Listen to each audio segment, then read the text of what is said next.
Bienvenue. Good afternoon, everyone. Welcome to meeting number 154 of the House of Commons Standing Committee on Public Accounts. Pursuant to the standing orders, members are attending in person in the room and remotely using the Zoom application. Before we begin, I'd like to ask all in-person participants to read the guidelines written on the updated cards on the table. These measures are in place to help prevent audio and feedback incidents in order to protect the health and safety of all participants, including and especially our interpreters. A kind reminder to all those in person as well as online that for the safety of our interpreters, that it is very important that your microphone is muted when you're not speaking. Merci à tous pour votre coopération. Reminder that all comments should be addressed to the chair. Conformément à l'article 108.3G du règlement, Pursuant to Standing Order 108.3G, the committee is continuing its study on Report 6, Sustainable Development Technology Canada, 2024 report of the Auditor General. Online virtually, Mr. Andrew Noseworthy. Mr. Noseworthy, you have up to 5 minutes for an opening statement if you'd like. The floor is yours. Thank you, Chair. Yesterday I had a minor accident and injured my face and lips, sometimes making it such that my voice is less clear and raspy, so I'll apologize for any inconvenience this creates for the committee, and please let me know if you wish me to repeat anything. I appear before you today as a private citizen, having retired last January after 40 years of public service. I began working at ISED in 2016. My initial role was to co-chair a federal provincial working group on clean technology. As the department's mandate on clean technology expanded, my role also expanded around strategic policy issues and outreach within Canada's clean technology community. Beginning in 2017, I became the department's liaison with SDTC. I regularly attended board meetings between 2017 and early 2023. I played no formal role in board meetings, and the board minutes refer to me as being there by invitation. Consistent with others who had held this role before me, I saw my role as assisting the board in understanding federal policy and program developments that may have relevance to its work. This engagement was also helpful to me in my broader work on clean tech, as STTC was recognized as a longtime player, I should say, in the sector. A management action plan tied to ISED's 2018 evaluation of STTC set out priorities that guided my work with STTC. These included activities for improving performance data and reporting, policy development to move beyond early-stage technology pilots and promote commercialization and entrepreneurship, and finally, development of a cross-government service to better integrate and coordinate the services the government provides to the clean tech community. SDTC's contribution agreement with ISED states that federal officials must not be seen as exercising control or influencing the decisions of that organization. I was therefore especially careful not to offer views or advice of any kind that could be seen to influence or bind its operations, policies, or project decisions. I did not attend, nor was I privy to meetings of board subcommittees or other internal SDTC meetings where projects, conflicts of interest, HR issues, or administrative matters were discussed. My vantage point on conflicts of interest was limited to what was contained in a package of documents provided to board members typically a few days before each meeting, and by what I witnessed in the personal conduct of board members at meetings. I did not have any special insight into the real or perceived conflicts of board members, and I knew that it was their responsibility individually to address them if they existed. What I saw in board meetings was a process entirely consistent with many boards where members routinely note potential conflicts of interest and recuse themselves. No issues or concerns about board member conflicts were ever raised with me by SDTC staff or other members of the board. With respect to the appointment of Ms. Verschuren as chair, I had no direct role in the PCO-led process. I played no role in interviews or screening activities, and I offered no advice to anyone on potential candidates. I was asked by the Deputy Minister's Office of ISED on 2 occasions to send emails to the clean tech stakeholder community, encouraging them to nominate potential candidates for this position. I understand this is a common procedure supporting central agency appointments processes. Excuse me, Mr. Noseworthy, apologies. There seems to be an issue with the sound. It might be interpretation as well. I'm just going to consult with well, Mr. Perkins, bully for you. I'm just going to suspend for a second and consult with the clerk.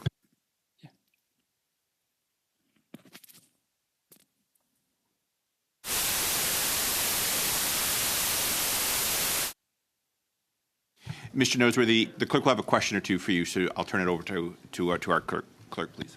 Mr. Noseworthy, is it possible that the arm of the headset, it's good in terms of height, but is it maybe too close to your face? Let me check this. Can you still hear me? No? Okay, if you could speak for 15 seconds, maybe how is the weather today? The weather in Newfoundland, as you might anticipate, Chair, is atrocious. And tomorrow, will it be any different? The fall in Newfoundland, sir, is always a charm. Very good. It seems Is to that be better? a little bit better now. I'm just going to verify that the interpretation is back up, and we'll probably get started here in a second.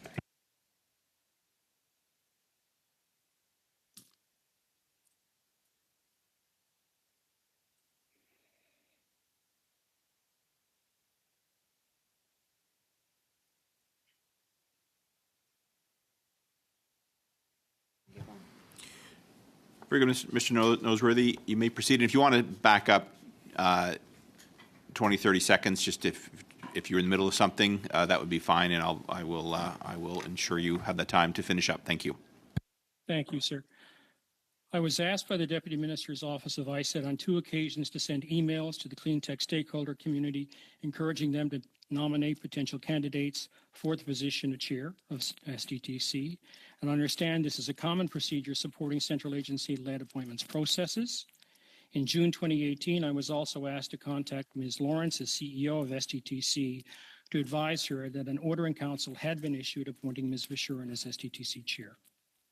I remember Ms. Lawrence and I discussing the CEO selection process several times in 2018, and I believe that she was the one who advised me of Annette Vishurin's candidacy, noting that she had encouraged her to seek the advice of the Conflicts and Ethics Commissioner.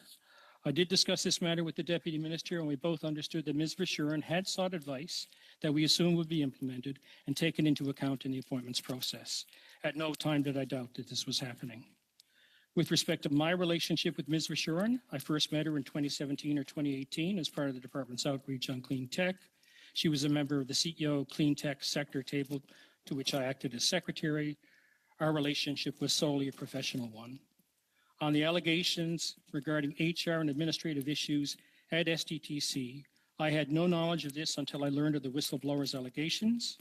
I immediately discussed this situation with the Deputy Minister, and we agreed that I should withdraw from any further engagement with the board while the matter was under investigation. To avoid any risk of real or perceived bias in the investigatory process, I also played no role in it. Thank you, Mr. Chair. Over to you.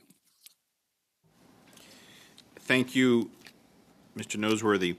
I'm going to get through 3 rounds in this session. The first round will consist of 4 members, 6 minutes each. Mr. Perkins, you'll lead us off, please. Thank you, Mr. Chair, and thank you, Mr. Noseworthy. Mr. Noseworthy, when you were Assistant Deputy Minister at the Industry Department, you served as an observer on the board at SDTC for 6 years, I understand it, until I believe you retired in 2023. Is that correct? Sir, first, I take issue with the word observer, which I believe implies a greater responsibility than I had. I was there at their invitation to offer information and nothing further. I withdrew from the board before I retired when we first became aware of the whistleblower's allegations. And I believe that was so in you were March of there at the 2023. board's invitation. So your boss at the time, for most of that time, former Deputy Minister Newbley of the Industry Department, said he insisted that you be at the meetings as his eyes and ears. So are you incorrect in your assumption, or is he incorrect in what he told the committee? Sir, I'm not sure these things are mutually exclusive. If you take a look at the board minutes, they clearly indicate I'm there at the invitation of the board. I will take it that Mr. your Hunt- immediate boss, the Deputy Minister, had the correct framing of what your role was, to be his eyes and ears, because he said not all Deputy Ministers agreed with that approach with agencies and boards, but he insisted on that in the ones that I said. So, since you were there to be his eyes and ears on what was going on, you must have had regular meetings with him about what was going on. Mr. Chair, I spoke regularly to both Deputy Minister Nubley and Deputy Minister Kennedy when I was in my position. We carried discussion over a wide range of issues. SDCC would certainly come up when there was a matter of specific concern. With respect to Mr. Nubley, our key concerns were around the issues related to the implementation of the management action plan that came out of the evaluation of that organization in either 2017 or 2018, how to better see the organization integrate into policy on the federal side. And then being the eyes and ears of your deputy minister in the Liberal Green Slush Fund, did you ever read the SDTC Act? Yes, of course, sir, I did. So then you with the clause on page 9 of the Act, on directors not to profit. It says, except as provided under subsection 1, no director shall profit or gain any income or acquire any property from the foundation or its activities. Yet we know that the Auditor General has found that 9 directors, for a total of 82% of the transactions, were conflicted when money was voted to companies they had, representing $330 million in that alone. And then, of course, there's the $59 million that the Auditor General found that they voted for companies, some of which were their own, totally outside the contribution agreements which you referenced. So I would like to know, since you read the Act and since you saw them voting for each other's companies, did you ever raise that with the Deputy Minister?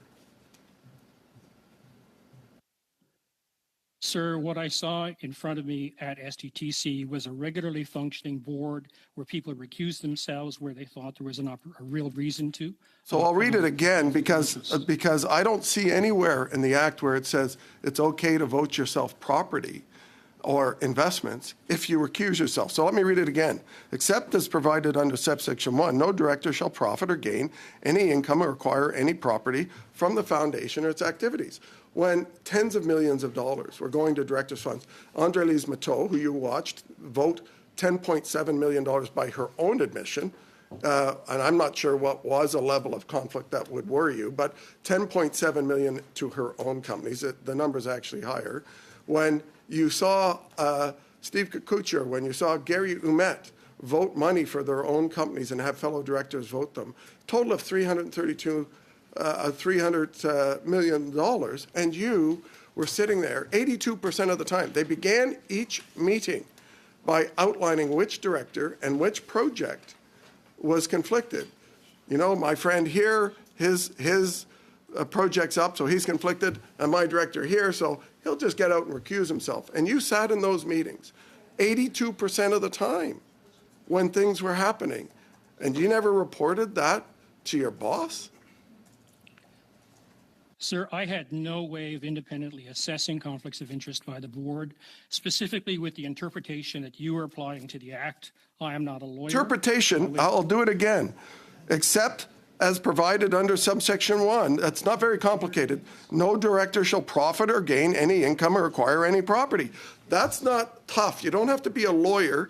Even a bureaucrat could figure out that that means you cannot vote for your own companies to receive money from the board you're on. It's against the Act. You, sir, were responsible for being the eyes and ears of the deputy in that meeting. And I just don't believe that you never told them that these things were going on. Like, who are you covering up for?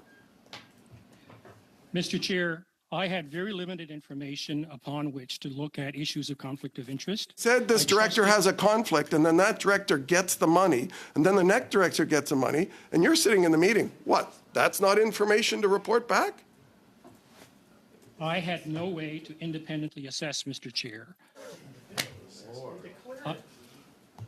I had no way to independently assess, Mr. Chair, what holdings individual board members had, or who in fact and voted themselves. It didn't need to be independent. It was right before you. Thank Were you. you even listening? Thank you, Mr. Perkins. I'm sure we'll come back to this. Ms. Bradford, you have the floor for 6 minutes, please. Thank you, Mr. Chair, and thank you, Mr. Noseworthy, for your attendance today. What did your role consist of at ISED, and particularly in relation to the SDTC file? My role was Assistant Deputy Minister of Clean Technology, where I had a broad range of responsibilities related to policy and coordination in particular. Part of the work involved the department feeding into the work of the Pan-Canadian Framework on Climate Change. We did a great deal of work around understanding the specific needs of industry, both in terms of regulatory requirements and capital to grow capacity. STTC was an organization that we saw as important within that catchment group of federal organizations that supported clean tech, and we had an outreach and substantive relationship with them. We did have one or two staff within the department that were specifically responsible for financial oversight of the organization, and those folks focused most specifically on understanding the details of what was required in terms of cash appropriations and the like. Have an oversight role? I would say that the role was limited on an oversight basis. I believe it complied with the requirements of the contribution agreement, but I saw our role, and I believe the staff saw our role, as principally one around policy and coordination with STTC, recognizing its independence, and that our role was simply the administration of the contribution agreement. Can you speak to the extent of your participation during? Very limited in board meetings. I spoke at the invitation of the chair to provide an update where necessary on what was happening within the federal system on policy or program developments that would be germane to the work of the board. To my memory, I never spoke at the board on any other matters during my time there, and I was especially careful to not do so, to not bias or create a perception that I was seeking to influence the board's decisions or views. Following the board meetings, what was expected of you both by the department and by STTC? Were you meant to act as a conduit of information, or was information directly translated to individuals on both sides of the institution, and you were merely there to listen and answer any questions that may have been brought up? I think that's, Mr. Chair, a very interesting question. I believe that I was there mainly to offer information. I did occasionally receive information, but I did not see my role there as having any measure of oversight or input on the administrative or project decisions of the organization. Many colleagues here blame you and the department for sitting idly and failing to flag and act in the face of STTC failure to abide by their own conflict of interest policies, jeopardizing an entire foundation and taxpayer funding in the process. How do you respond to this criticism? Mr. Chair, I take that criticism seriously, but I would like the committee to understand the capacity that I had personally to assess those matters. I saw a package of materials usually 2 days before a meeting of the board that contained information on projects. I attended the board meetings, and other than that material, I had no way of independently assessing whether there were potential conflicts. Most importantly, I recognize it was the fiduciary responsibility of the board members there to act in accordance with their own rights and responsibilities, and also had an expectation that STTC would provide sufficient monitoring of that process and raise concerns with me if they felt there was a failure in that system. And no one from STTC ever raised a concern about conflict of interest with me, other than the specific concern the committee is aware about with Ms. Mashurin's chairmanship. Were any potential conflicts of interest discussed during board meetings, and how did you respond to those discussions, and were they escalated to ISED? None, Mr. Chair, were escalated to ISED, and I don't recall a substantive discussion of a conflict of interest at the table, other than the recusals of people or the identification of issues that people felt merited recusal. My understanding of the STTC process is that most of the discussion on those types of matters would have happened at its project review committee, to which I was not a party and I did not see its information. How were issues raised during board meetings communicated to ISED leadership? Was there a formal reporting process, and did you feel it was effective? STTC was an independent organization. In that context, it made its own decisions. It regularly informed the minister of decisions when it decided to fund projects, for example, or take major policy initiatives. It did that directly. There was regular communication between the department and STTC on a range of things. That would be fair to say. And for the most part, we were aware of significant policy approaches that they were looking to undertake, especially issues around potential changes in, say, governance. But beyond those issues, we respected the fact that STTC was an independent organization and it informed the minister of its decisions. Who was responsible for taking the minutes of the meeting? I believe it would have been a corporate secretary, Mr. Chair. I cannot recall a specific person who would have been responsible for taking those minutes. Thank you. That is the time. Mr. Noseworthy, could I ask you to, as before, just pull the microphone out? We think it slipped back in, but when it's out, it's very, very good. So thank you. Up next, c'est Madame Sinclair de Gagné. Ms. Sinclair de Gagné. Unilingue ou Mr. Noseworthy, that you've selected translation. Do you have the interpretation that will allow you to understand Madame Sinclair de Gagné? You have 6 minutes. Thank you very much.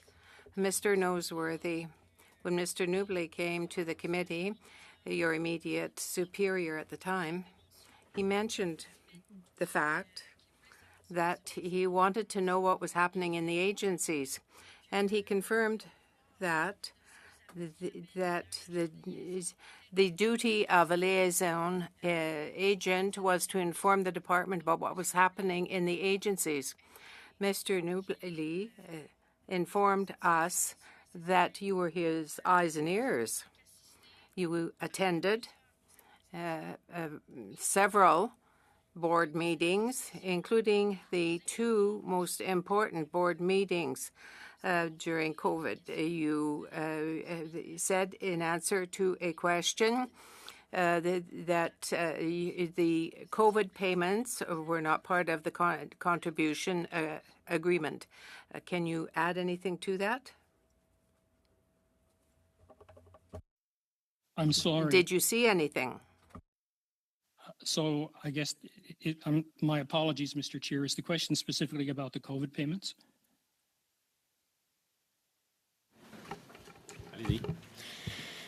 Alors, je répète ma question. Let me repeat my question. I have the minutes of the 2 board meetings where COVID payments were approved. You were there. COVID payments did not come under the accord. You were there at the meeting when these payments were made. Do you have anything to say about that payment, because you know the terms of the agreement? I was aware of the decision made. Obviously, I was there. I did inform the Deputy Minister when that decision was made. I am also aware of the fact that STTC wrote the Minister at the time to inform them of that decision. The decision that was taken with great urgency and with a view that companies were in the process of collapsing. The advice that was given, which I think many now would believe is faulty, the legal advice that was provided, was that this could be done through an extension of existing contracts, and that it did not create any specific issues around conflict of interest. And on that basis, I accepted that information at face value. And I did. Attendez, Monsieur Noseworthy. Just a minute, Mr. Noseworthy. More than $38 million were allotted to that, accorded. And without any type of due diligence being exercised, you were at that meeting. You had the agreement in hand. You were aware of it. So if the contribution agreement says that public monies has to be treated very prudently, and that you were at the meeting, but you let projects be approved in a block as a group. So rather than on a case-by-case basis, that's not normal. There were a lot of projects that came under that group and came and benefited from the result. You were there at the time, and yet you said nothing. I believe, Mr. Chair, that the discussion around the COVID payments was taken with a great deal of urgency and concern. the approach that was being taken was that the projects that were being approved were extensions of existing projects. D'accord, mais ce n'est pas le cas, Monsieur Noseworthy. Ce Yes, n'est pas but le that's not the case, Mr. Noseworthy. And, several projects were approved at that time to the benefit of the board members. Were you misled? Did somebody say to you that it was the case when it clearly wasn't the case? Were you just a tourist in the room? You were paid. It was part of your work, was it not, to be in the room? You were the eyes and ears of the deputy minister. But now you're just saying, please, a bit more rigor in your answers. That flew in the face of the contribution agreements. So you should have recognized that. I do not recall any discussion of specific projects. I do not Justement, c'est ça le recall problème. any discussion. On est d'accord là-dessus. C'est ça le problème. Precisely, that's the problem. We do agree on that. You don't recall specific projects, and the contribution agreement requires specific projects to be handled. My understanding is that the decision that was taken by the board was the extension of existing projects that had been previously approved. Monsieur Noseworthy, quelle était votre compréhension du rôle? What was your understanding of your role? You were paid. You had a salary. You are a public servant. You were a public servant, and your time was paid for by the state.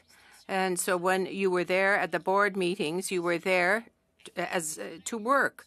You were the eyes and the ears of the deputy minister, as he said.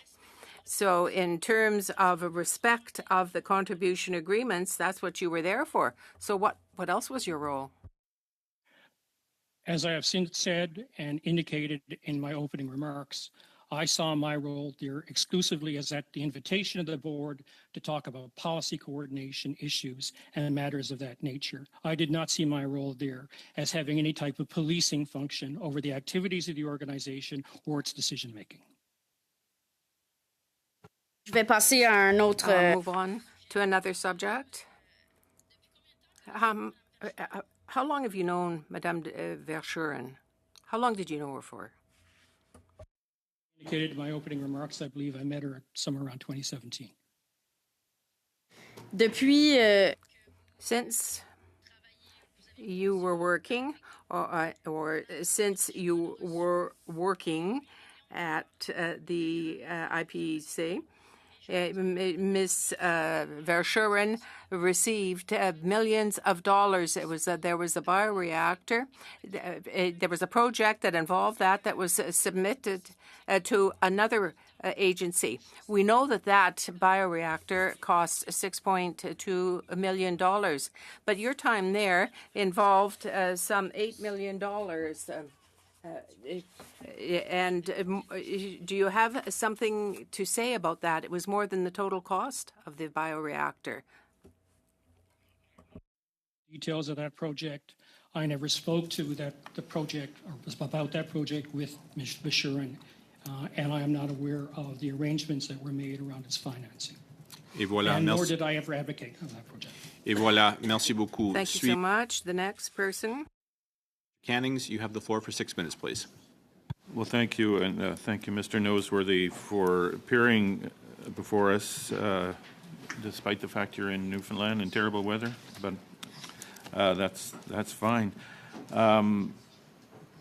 We have, I'll just start by, I won't press you on this because you've been asked many times, but your actual function seems to be a dual role, whether you saw it that way yourself, but the deputy minister, as many have outlined here, has said that you were his eyes and ears.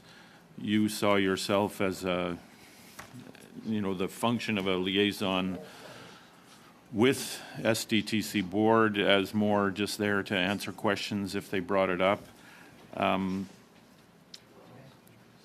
You gave a list of some of the topics that they might ask you questions on. One was on evolving policy that the ministry had. We've heard here that some of the projects that were funded didn't line up with the criteria that the fund was designed for. Is that something that was a result of evolving policy? Did they ask you questions about that? And if so, I mean, were you there for those discussions?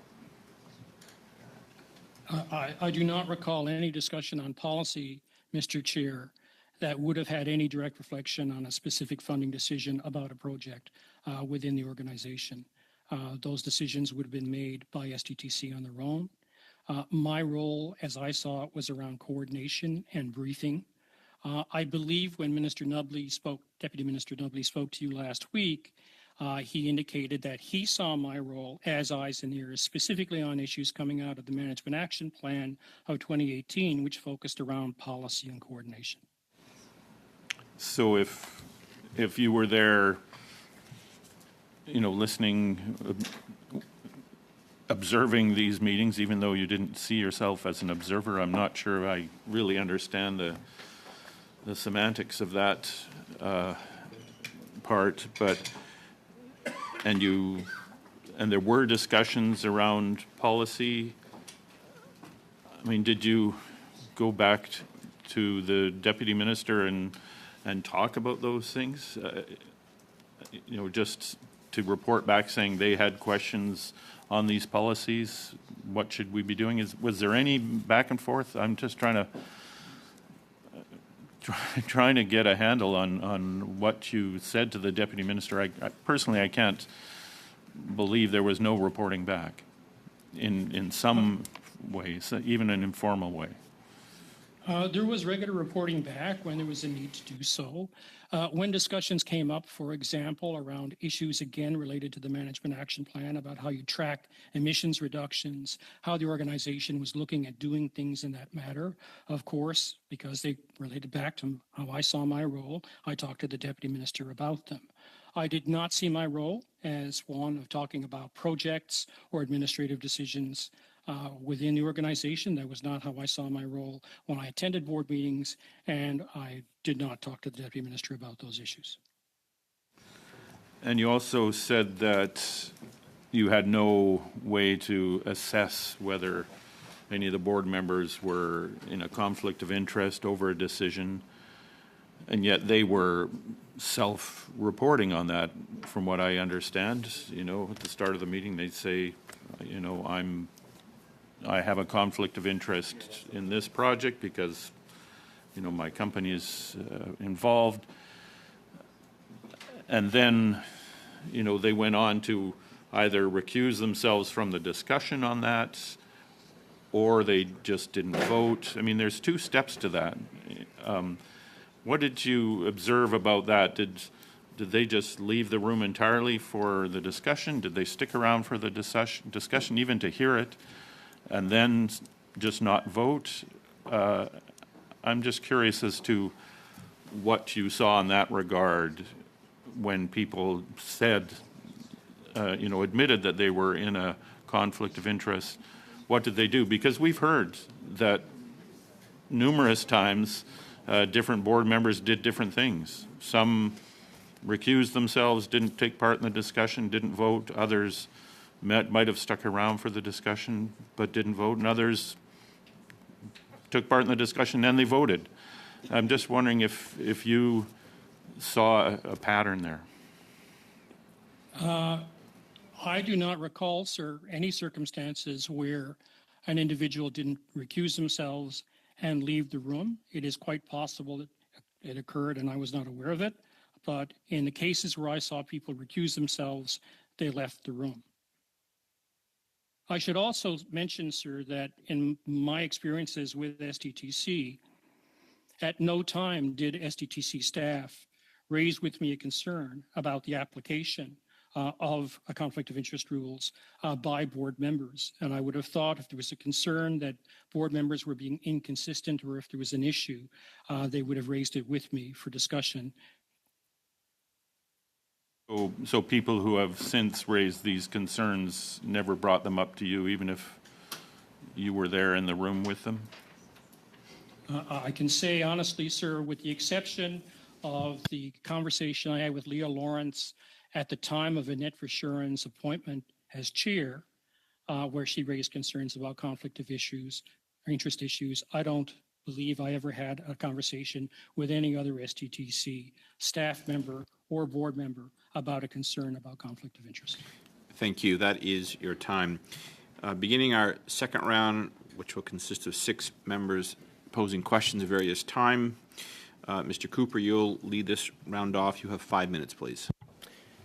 Thank you, Mr. Chair. Mr. Noseworthy, you were ISED's eyes and ears at the SDTC board, attending each and every board meeting in which there were 186 conflicts of interest involving board members. The Auditor General identified 90 instances in which the conflict of interest policy was not complied with.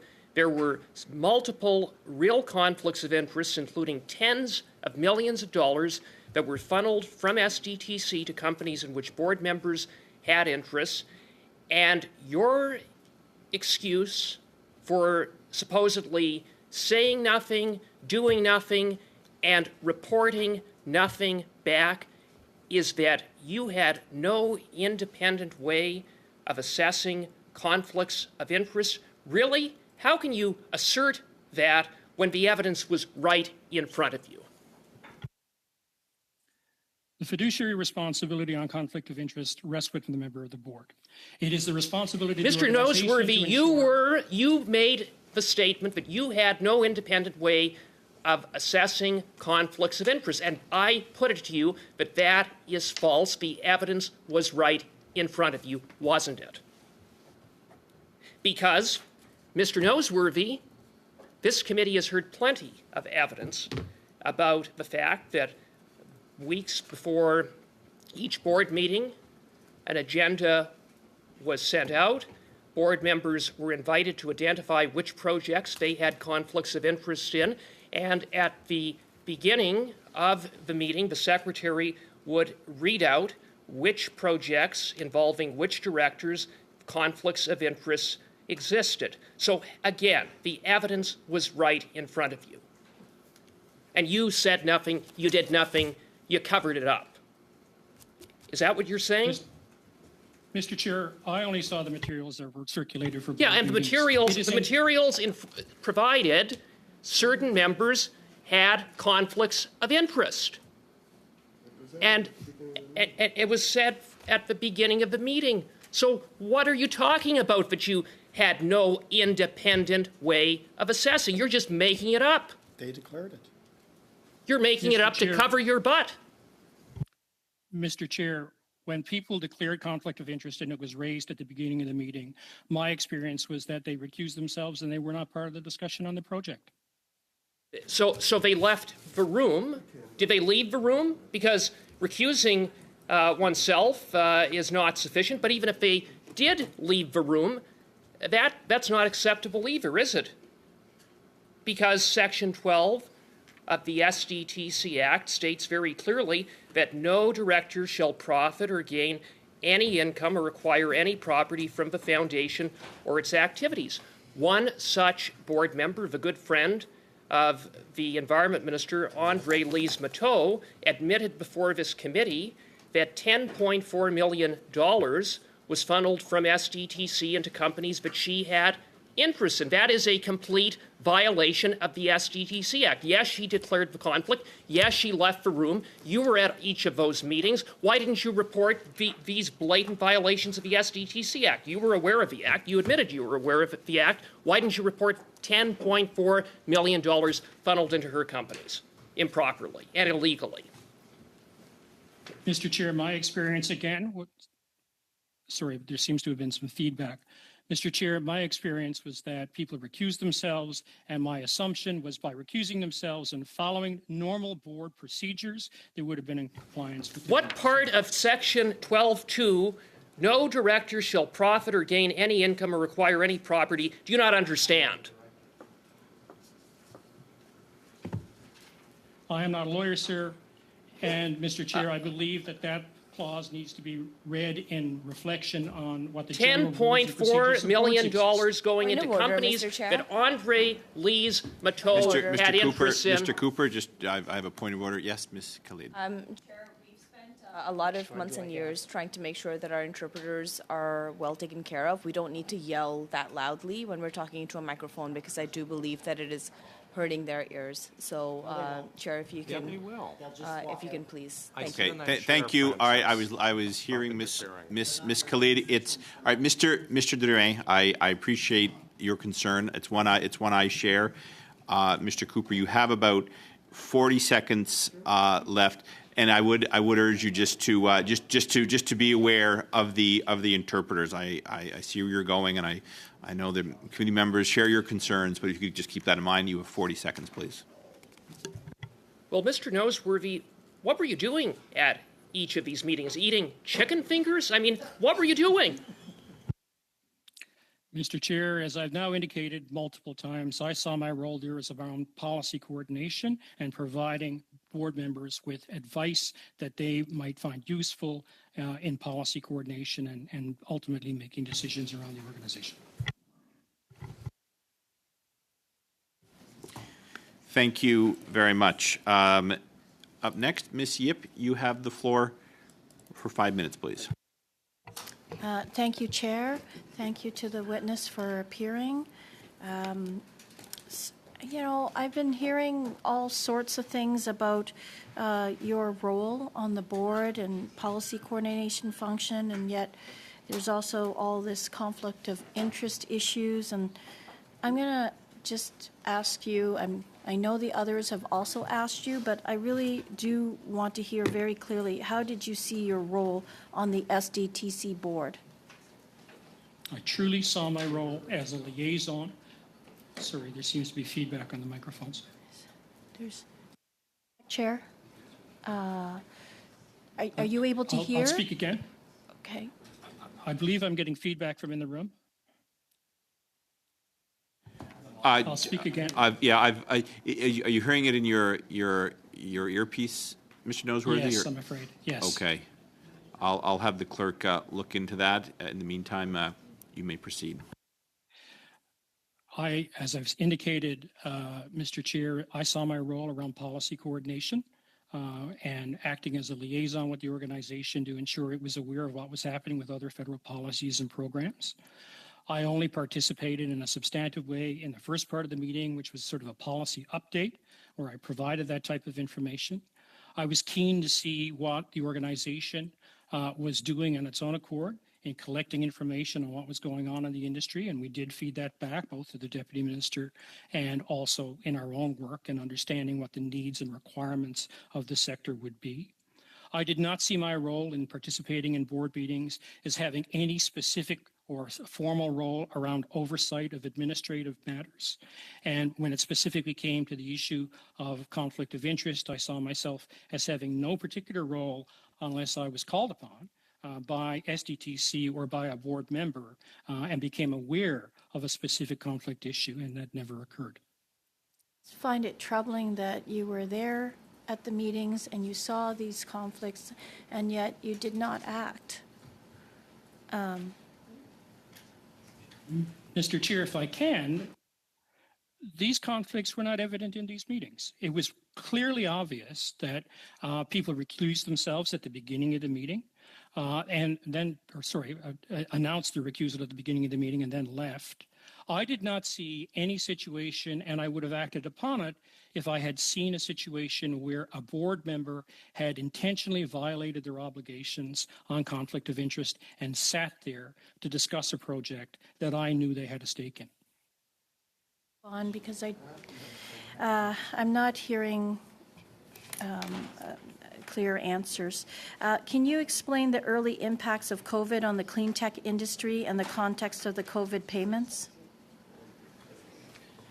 It's something that we don't talk about a great deal these days, but the reality is that the first days of COVID were quite a shock, especially for small companies across the country. Especially in clean tech, we saw a complete collapse of markets. We saw a complete collapse of supply chains. We saw access to capital within the sector completely dry up. We saw valuations for companies that were out looking for private funds also dry up. the industry was in, frankly, a state of crisis. At that time, I can't recall if it was to the CEO or a group of ministers, there was a group of 200 CEOs from within the sector wrote government saying, we are in crisis, we need assistance. And it was in that context around keeping the sector alive that I think the COVID payments were made. I am aware of the fact that SDTC undertook its own evaluation of its client base and the effects of COVID, found essentially the same thing that I just said, and it provided that data to the board in the decision-making around the COVID payments. What is your view on the potential of the clean tech sector? Can Canada be a global presence? Mr. Chair, I believe Canada is a presence in the clean tech sector globally, and it has significant potential to grow. When I started working on clean tech a number of years ago, the focus was very much around early stage development projects.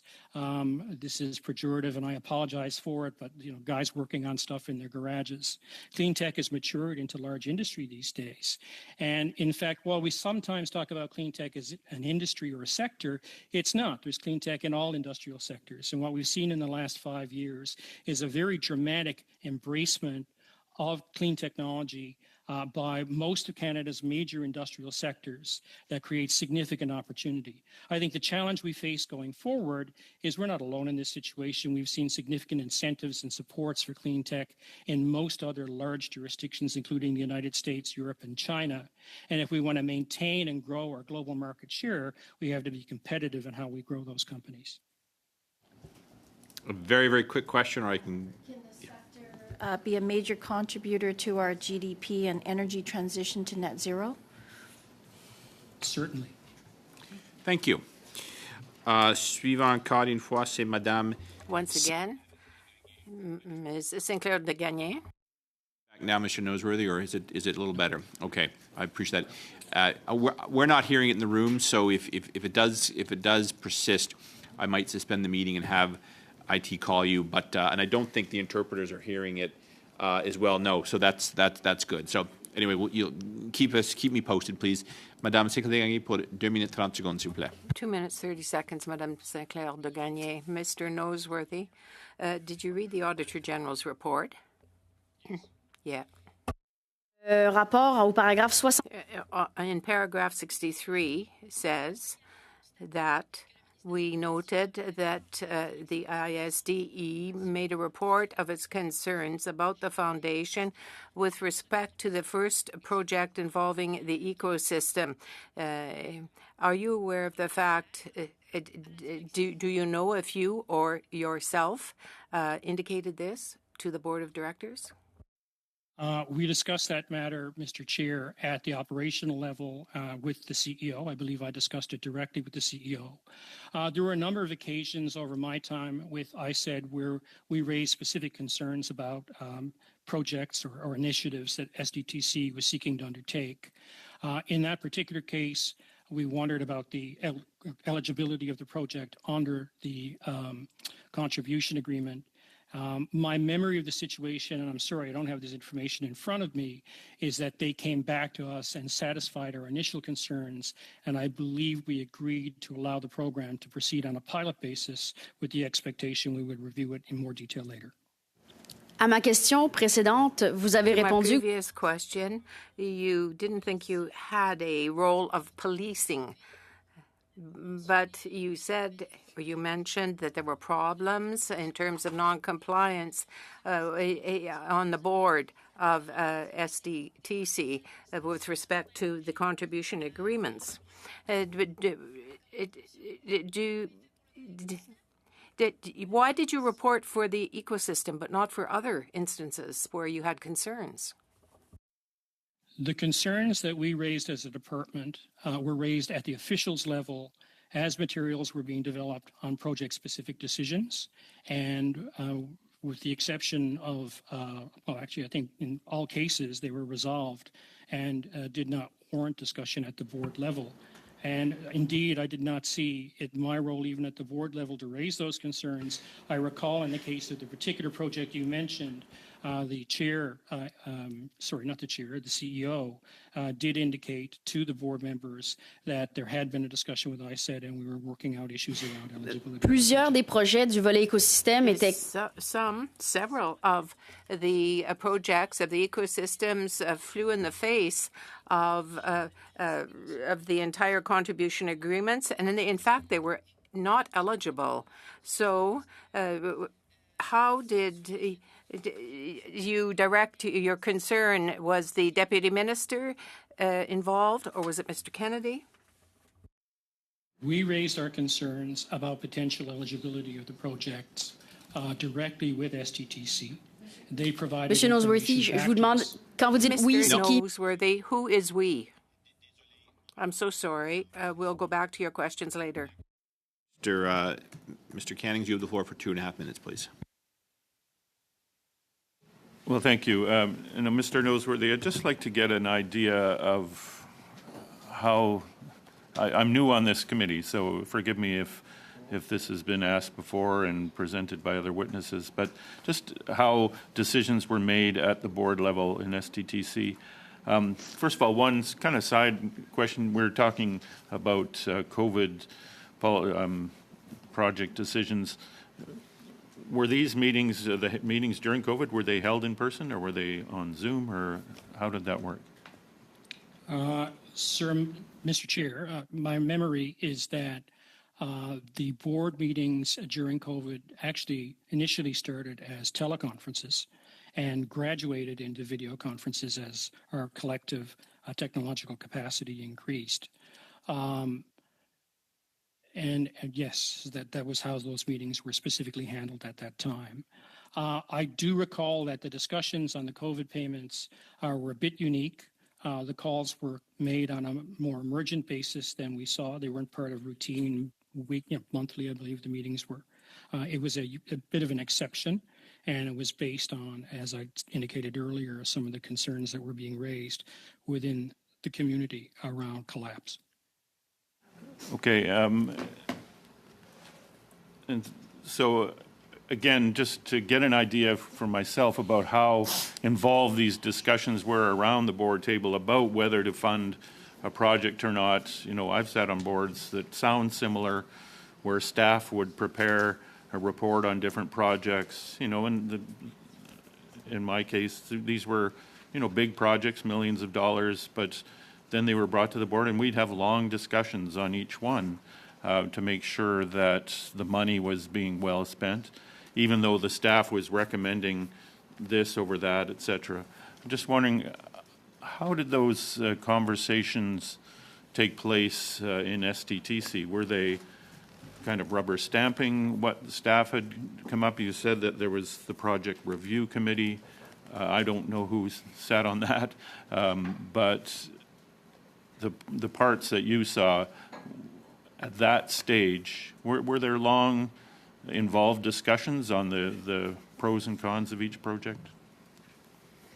Mr. Chair, it varied. I would say that there is no doubt that virtually all of the substantive discussion on the pros and cons of a project and the real substantive work around due diligence was done at the project review committee.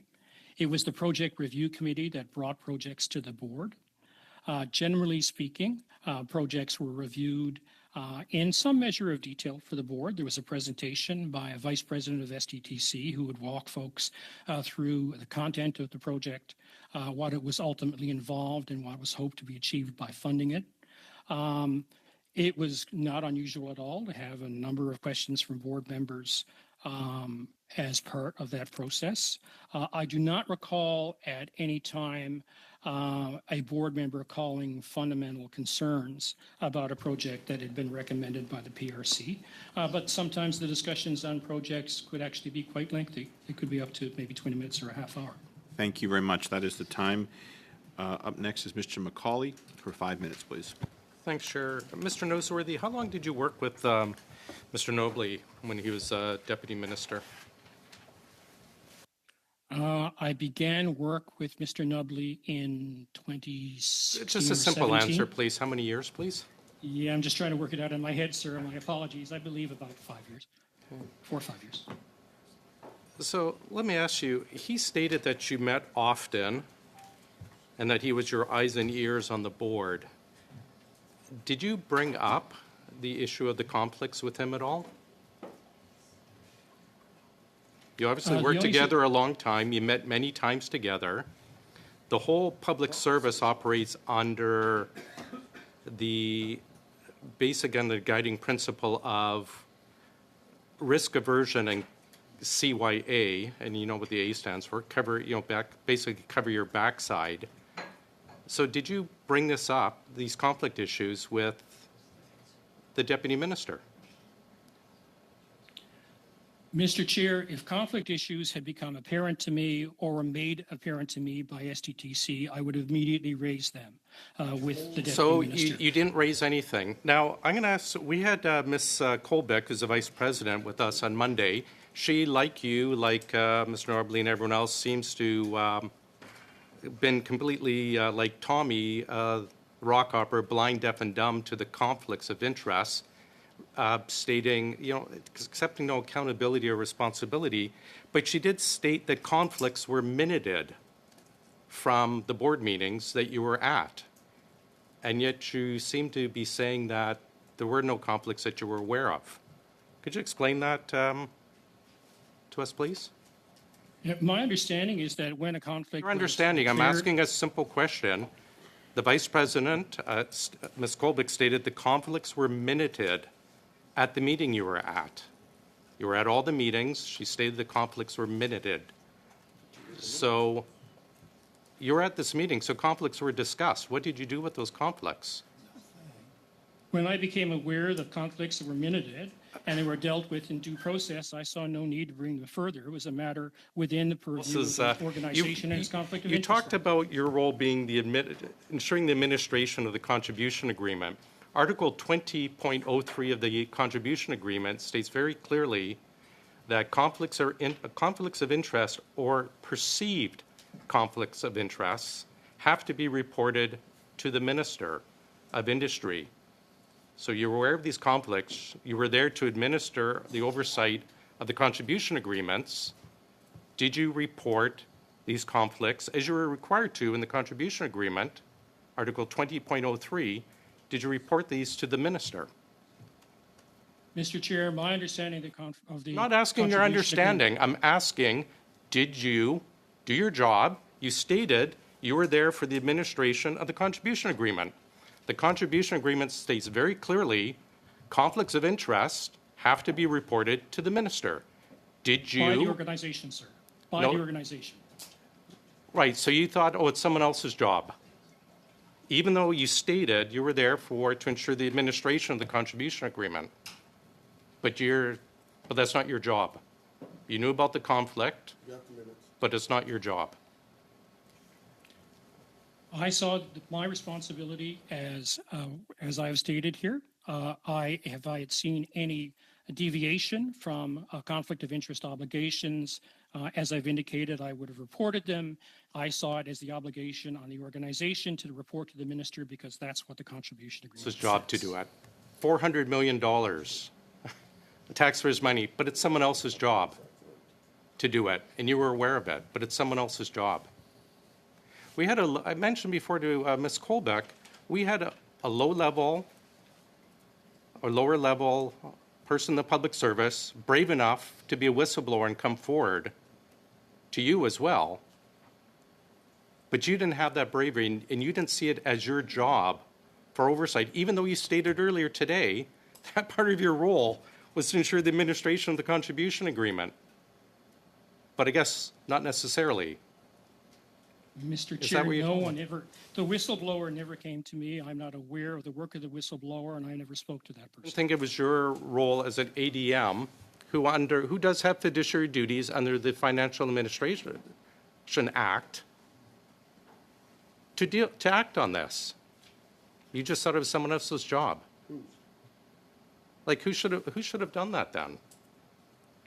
As I've indicated, I saw the responsibility on reporting conflicts. Mr. McCauley, you're out of time, but why don't that's a pertinent question. Whose job was it? Why don't you answer that, Mr. Noseworthy, and then we'll move on. Yes, as I was saying, that I saw that as an obligation of the organization to report to the minister consistent with the terms of the contribution agreement. Thank you very much. Up next is Mr. Erskine Smith joining us virtually. You have the floor, sir, for 5 minutes. Thanks very much. Mr. Noseworthy, you've read the Auditor General's report, Yes. and do you disagree with anything in that report? No, I do not. I actually think it's a well-prepared report, and I support its recommendations. What am I to make then? I mean, your last exchange with Mr. McCauley, for example, in the role that you saw yourself occupying, that report, and I'll read from finding 6.77, we found that ISED had not received records of conflict of interest at SDTC other than those documented in the materials and meeting minutes of the Board of Directors. Since 2018, the contribution agreements require the Foundation to report without delay to the Department about conflicts of interest. We found that the Department had not asked for or received such information and did not determine what actions it should take when informed of conflicts of interest by the Foundation. Goes on to say at 6.78, as described in paragraph 6.52, we found several situations that may have involved conflicts of interest that the Foundation did not report to the Department over the audit period. And finally, at 6.79, ISED should ensure that it assesses challenges and monitors conflict of interest at SDTC. So if that wasn't your role, but you agree with the report's conclusions, I mean, whose role did you see it to be? I accept that the department should have done more in that space, sir. I believe that there is considerably more that the department could have done in its oversight of the organization. Aren't you the department, though? Resources. I mean, like with respect, like, aren't you the department? We did what we could with the resources we had. No, but I mean, in this particular case, you're the individual who attends these committee meetings, the board meetings, I should say. The conflicts, I mean, if not your role, whose possible role the department would it be? I believe it's a joint responsibility that I would have shared with the vice president responsible for administration and finance of the department, but I'm not sure on that. I accept the fact that we could have done more to report on conflicts of interest, but again, I saw their specific responsibility in that space. Under the contribution agreement is the organization reporting to us. Do you think when you look in, after the fact, you've got the benefit of the Auditor General's report, which you agree with, do you think that how you saw your role was, in retrospect, incorrect? I think the Auditor General's report actually speaks specifically to my role and the fact that there were two distinctly different views of what that role would be. And I believe that in the future, if there is to be a person playing the type of role that I played on whatever future organization or board exists to replace SDTC, that the specific roles and responsibilities of that person need to be very clearly specified.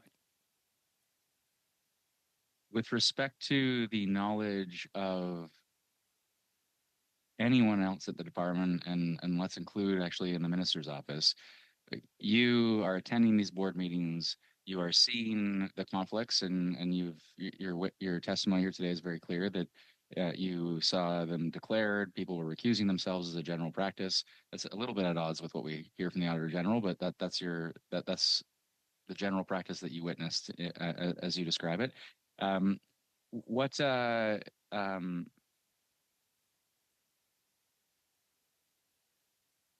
That being the case,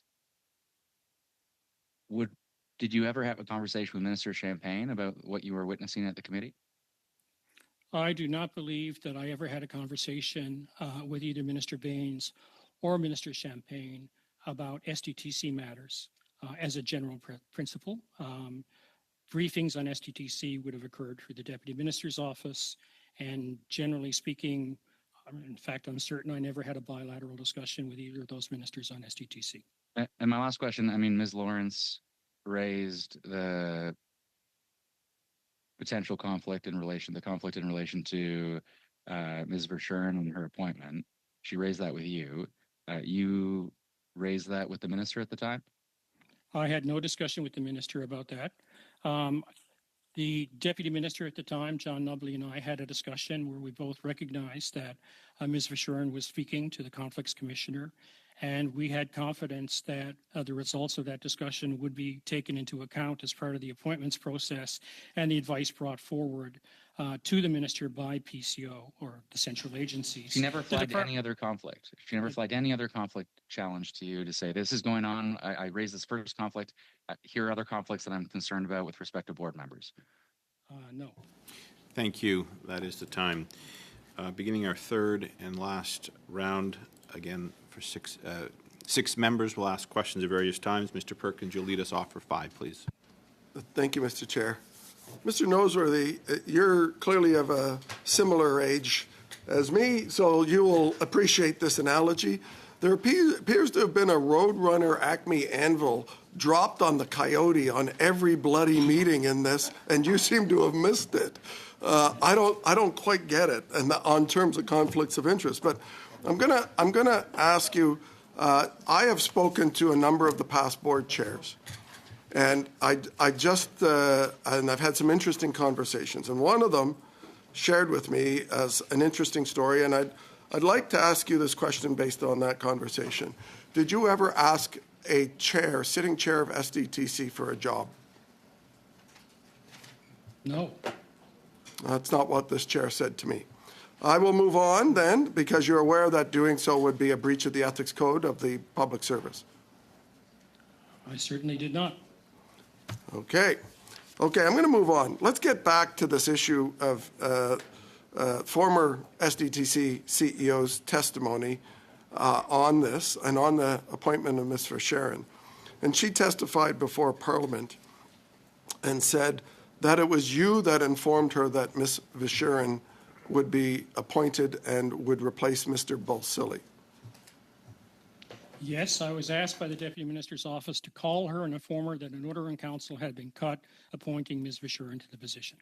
I think this was before that, because she expressed her concern, according to her testimony, to you about the conflict of interest, and it took several weeks to get back to her, where she testified that then again you confirmed that in spite of the conflicts, she was going to be appointed. I recall 2 conversations with the former CEO on Ms. Vishurin and her conflict. The first was when she informed me that Ms. Vishurin was a candidate and that she had informed Ms. Vishurin that she should seek the advice of the Conflicts and Ethics Commissioner. And the second was the conversation I just described. And you mentioned the deputy's office told you to say this. We couldn't quite get that out of either of the 2 deputies. Who in the deputy's office told you to tell Ms. Lawrence this? I don't recall. It's a common practice to inform the CEO Deputy? Of that type of a decision. I suspect that was at the time that Mr. Nubley was in the process of retiring. I suspect it was someone within his office, perhaps the corporate secretary or someone else. I don't recall the specifics. Could you, who would that have been, the corporate for Mr. Nubley? I can't recall the name, sir, but I'm sure the department can provide it. Okay, we will follow that up. So did you say to her that the conflicts will be managed? I don't recall ever using that term in a discussion with Ms. Lawrence. When I advised her, as she's reported, that Ms. Vishurin was to be appointed, or had been appointed, she expressed concern about the conflicts. I'm sure we talked at that time about the importance of the organization having solid conflict of interest. So were you aware that Mr. Emet had applied or been considered and was rejected before Ms. Vishurin was the president? No. Or was the chair, I should say. You don't? But you do recall him being appointed after Ms. Vishurin, because Ms. Lawrence testified that he was rejected because of his conflicts, and then after Ms. Vishurin was appointed where managed conflicts would be in, she testified that he was then put back on the list to be a director now that conflicts were okay. I have no knowledge of that. You have no knowledge of that. Another Acme sort of squashing thing happening here. You remember quite a lot of details about your expertise or thoughts about how good this organization was, but you don't seem to remember any of the meetings that you attended when it came to conflicts of interest, when everybody was having to leave that meeting. Somebody, every meeting, at least several, were having to leave and recuse themselves. There must have been a lot of wind blowing by as they went out the door before their colleagues voted them more money. And then you never said anything. Like, it's incredulous to believe this, that you would sit there and say nothing to anyone about this. Now, I'll ask you once again, or ask you, do you regret now never having raised these issues of conflicts of interest with your direct supervisor? And by the way, did you get a bonus every one of those years you were on this board? Mr. Chair, I could only speak to my deputy minister about what I saw in front of me. The conflicts of interest, which have since come to light with the organization, were not obvious to me. They were not presented in a way that caused me sufficient concern. And the second part of my question? I think I received compensation, which includes an annual performance bonus that is similar to every other ADM in the federal system. Thank you very much. Next, Ms. Khalid, you have the floor for 5, please. Thank you very much, Chair, and thank you, Mr. Noseworthy, for coming in today. I'll ask, I know you've been asked a lot of questions today, so maybe I'll just take a step back and ask you, why are you here today? Can you help us understand why you think you're here today? Mr. Chair, I'm here to assist the committee in whatever way I can to understand what happened. I am myself, as a student of this, looking to see what happened here. I can say to the committee with absolute confidence that I did not see issues of conflict of interest based on the vantage point I had in that organization. I accept at face value the determinations that have since come forward by the Auditor General in particular. And I think that as a matter of public policy, what happened here is something that requires interesting reflection in terms of the future governance and structure of federal organizations. And I would like to try and support the committee as it works through those issues. Thanks so much. So you spoke about your vantage point and your involvement with SDTC with respect to the issue that we're discussing today. Now, can you tell me whether you were in a position to have access to the information about conflicts of interest or not, and whether you did have access and whether you had acted on it or not? I certainly did not have access to that information. I suspect if I had gone in some sort of forensic way looking for it, I possibly could have received it. I did not see that as my role. I saw the responsibility on conflict of interest, as is the case with every board, a fiduciary responsibility on individuals, and a responsibility on the organization to have good practices. And I expected, at the end of the day, the organization to bring issues to my attention if there were problems, and that did not occur. If it had occurred, I absolutely would have gone looking.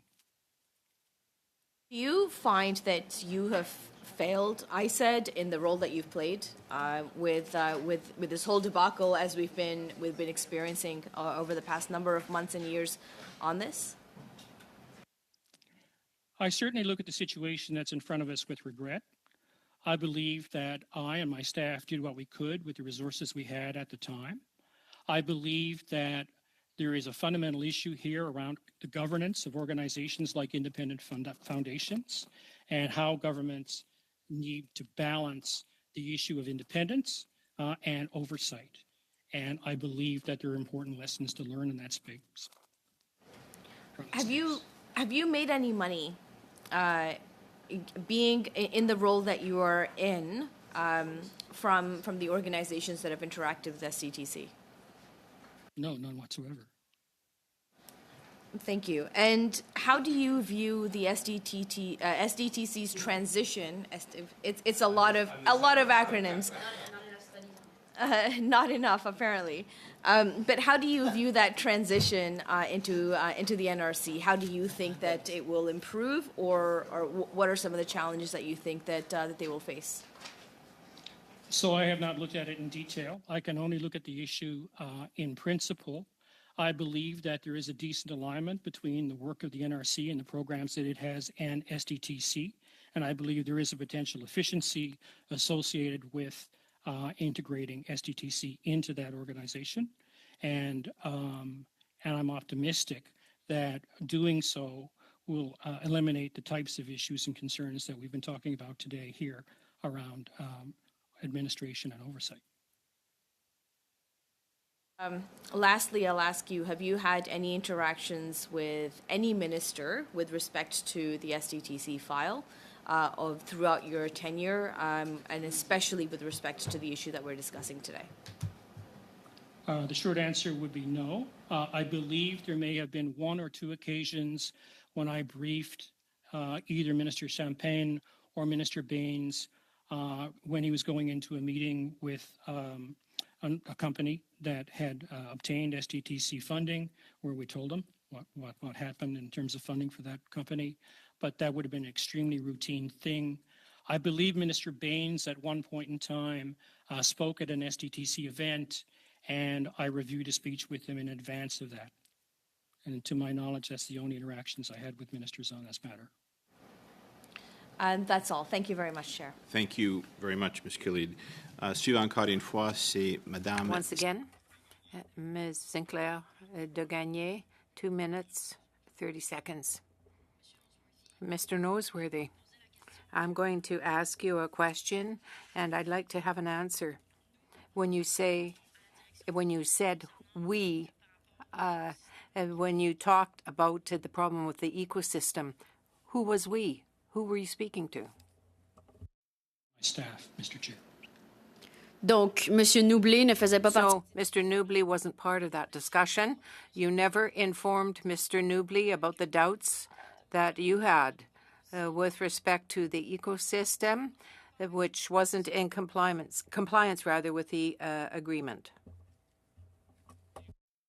To discuss that kind of a matter with the Deputy Minister. The discussions we had at the staff level with SDTC allayed our concerns to the point where we were comfortable with the project proceeding on a pilot basis with further review. Mr. Noseworthy, don't you think that it's serious that a fund is using public foundation and a fund is using public monies do you not think it's serious that you've got this foundation that's managing public monies that are being given to a fund? It's quite serious, don't you think? The Auditor General was negatively surprised by these circumstances, but you didn't mention this to the Deputy Minister? Of course, at the time we assessed it, and our assessment was that we saw compliance, that we saw potential concerns, but we were looking at it further and anticipating proceeding as a pilot. Peut-être que c'est une question de... Excusez-moi. Sorry, maybe it's a matter of translation. Did you see compliance? Ce n'était pas... Did you see that it was non-compliant? We raised concerns with SDTC. They satisfied those concerns to us in a sufficient manner to allow us for the project. Donc, c'est très, très, très simple. So, it's very simple. The project involved the description of a fund that didn't really measure sustainable development over 10 years. Does that satisfy you? Does that give reason to the foundation's grant, the HELIS Foundation, involving Mr. Lawrence and the Saskatchewan Institute of Technology? That was a written application by the same person who is obtaining the grant without even mentioning, both of them, sustainable development. It involved millions of dollars. You didn't think it would have been advised to speak to your superior, your direct superior? We will let the gentleman answer. Mr. Chair, was not aware of the conflict between with the individual that was just mentioned related to that project. It was not brought to my attention by SDTC staff, nor were my staff aware of it. Merci beaucoup. Thank you. Suivant, up next, Mr. Cannings for 2.5 minutes, please. Okay, thank you. I'm just going to get back to where I was in my previous questions, and that was around how these board decisions were made, how much consideration was undertaken at each meeting for each decision. We're talking millions of dollars again here. I think you started to say something about how the board treated each of these conversations, that it varied. Just if you could finish what you were saying there, because I think you were cut off before. Certainly. The process, sir, very quickly, was that the Project Review Committee presented information to the board. That was the basis of the board's discussion. There was usually a small package on each individual project. A vice president of the organization reviewed the projects with the board. Board members asked questions. In some cases, there was a very fulsome conversation where there were questions. In some cases, I recall there were very limited conversation around projects. It was not unusual to have an animated, my apologies, discussion on specific projects, but I never saw any fundamental disagreements. It was more around challenging the evidence that was brought forward by the PRC. And in all those decisions, I don't know how many were made. How often did the board go against the recommendation of the Project Review Committee? I don't recall the board ever going against the recommendation of the Project Review Committee. So in a sense, the board, I mean, even though there was animated discussion sometimes, essentially rubber stamped each decision, that the real decisions about whether to fund projects seem to be made at the Project Review Committee stage. And if that's the case, you know, please remind me, because again, I'm new here, you know, who sits on that committee? Mr. Chair, my understanding is the Project Review Committee is comprised of some board members and I believe some staff. I have no particular insight into it because I did not participate in it and have no window into its activities. My impression is that it was, without question, the substantive venue for the detailed discussion and due diligence of projects. It is the place where experts were brought in to discuss the merits of projects and to provide views. And it would have been the place where I would say the vast bulk of discussion on individual projects would have taken place. If you have a brief question, sir, go ahead. Just one brief question, and it comes back to the question about Zoom meetings. If a lot of these meetings were essentially Zoom meetings during the COVID period, was leaving the room just leaving the Zoom room, or you know, going offline? Is that all that happened? My memory, sir, my apologies. Mr. Chair, as I understand the situation, people, when they recused, went offline and were then brought physically back in by the corporate secretary or someone else after the discussion of the specific project had been completed. Thank you. Thank you. Two more members to hear from. Mr. Cooper, you have the floor for 5, please. Thank you, Mr. Chair. Mr. Noseworthy, the Auditor General in her report noted that with respect to the $38.5 million in so-called COVID relief payments, that ISED supported STDC's decision to funnel those monies out the door. Is that correct? We accepted the decision of the organization to provide those funding, or that funding, yes. And notwithstanding that those monies did not comply with the contribution agreement, correct? The advice that we were working under is that as those projects were extensions of existing projects that had been previously approved, that they were in compliance with the contribution agreement.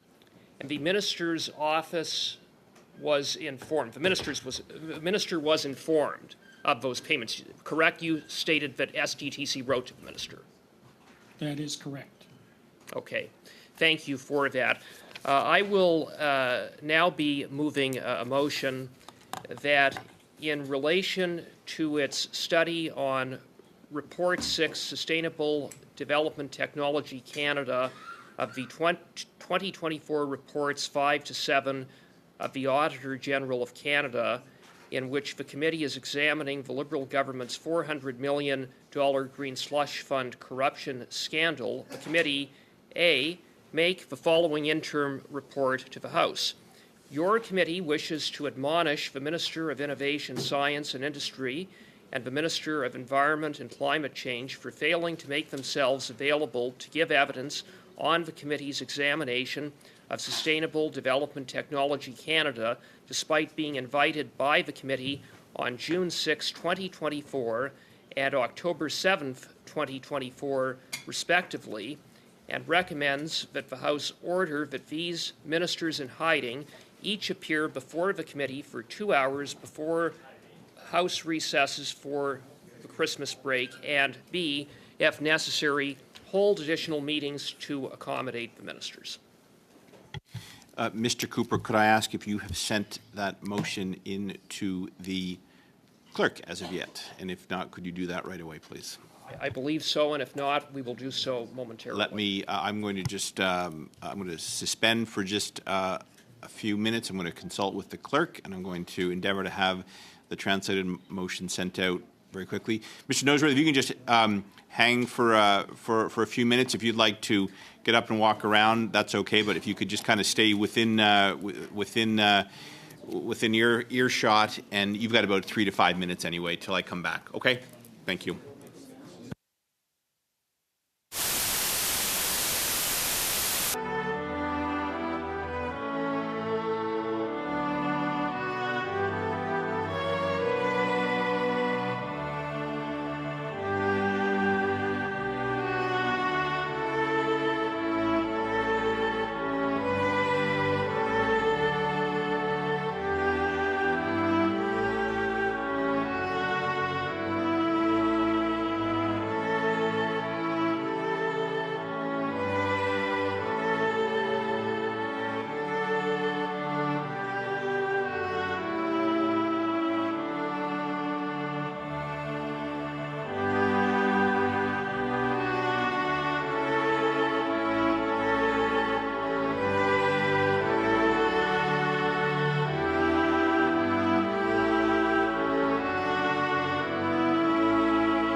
back into order.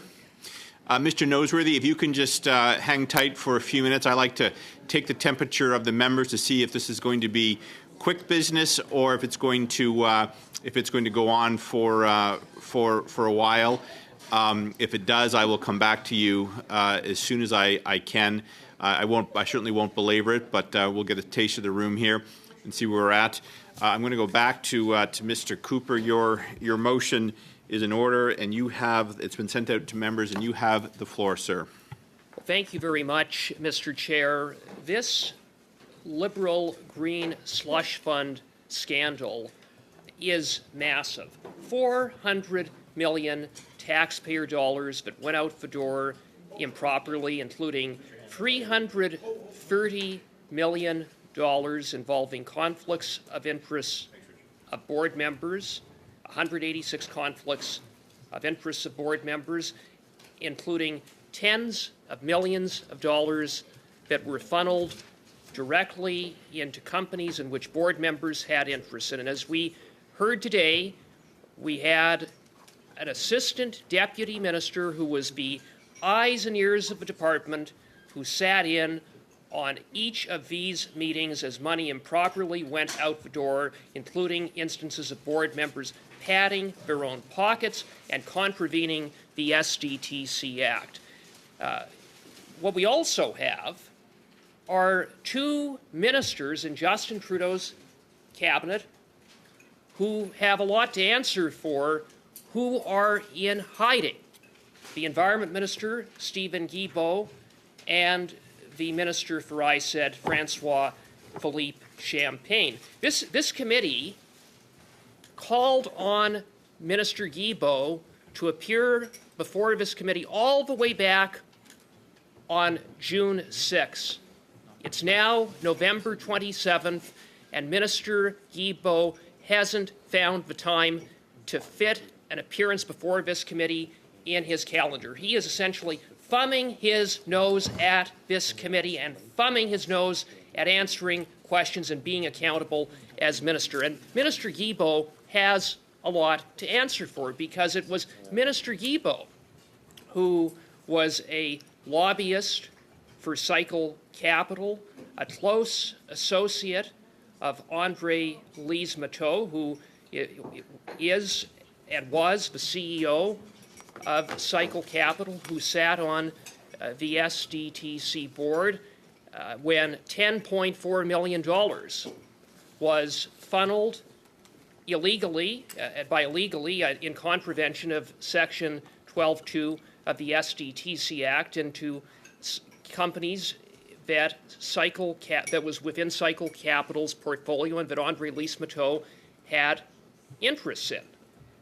This is a minister who lobbied on behalf of Cycle Capital, the Prime Minister's office, including all the way up to the Chief of Staff, 50 times. And Minister Guilbeault is someone who has an interest in Cycle Capital, who may have profited from the monies that improperly went out the door from SDTC into Ms. Matteau's companies that are within Cycle Capital's portfolio. And Minister Guilbeault sat around the cabinet table when this cabinet voted to approve $700 million taxpayer dollars to go to this corrupt SDTC Green Slush Fund. Then there's Minister Champagne. It's been nearly 2 months since this committee invited Minister Champagne to appear before this committee, and Minister Champagne, like Minister Guilbeault, is in hiding. And I got to say, Minister Champagne has an absolute responsibility to appear before this committee, because this Green Slush Fund falls directly under the purview of the minister's department. He is the minister responsible. And it should be noted that many of the conflicts of interest and the corruption that took place at SDTC, which Minister Champagne is responsible for and must answer for by virtue of being minister, did take place directly under Minister Champagne's watch, which provides that he has even more to answer for. It's not just that he inherited this mess in which things occurred before his time. Conflicts of interest, money improperly going out the door, self-dealing and corruption occurred directly under his watch as minister. And Minister Champagne has a lot to answer for in terms of what appear to be his attempts to cover up the corruption, conflicts, and mismanagement at SDTC. Minister Champagne has repeatedly claimed that when he found out about the corruption and self-dealing, that he took action. Well, how convenient, because all of this was happening while he was minister, and he did nothing until the whistleblower was about to go public. And then all of a sudden, when he realized that he had a scandal that was going to go public, then suddenly Minister Champagne took an interest in the matter.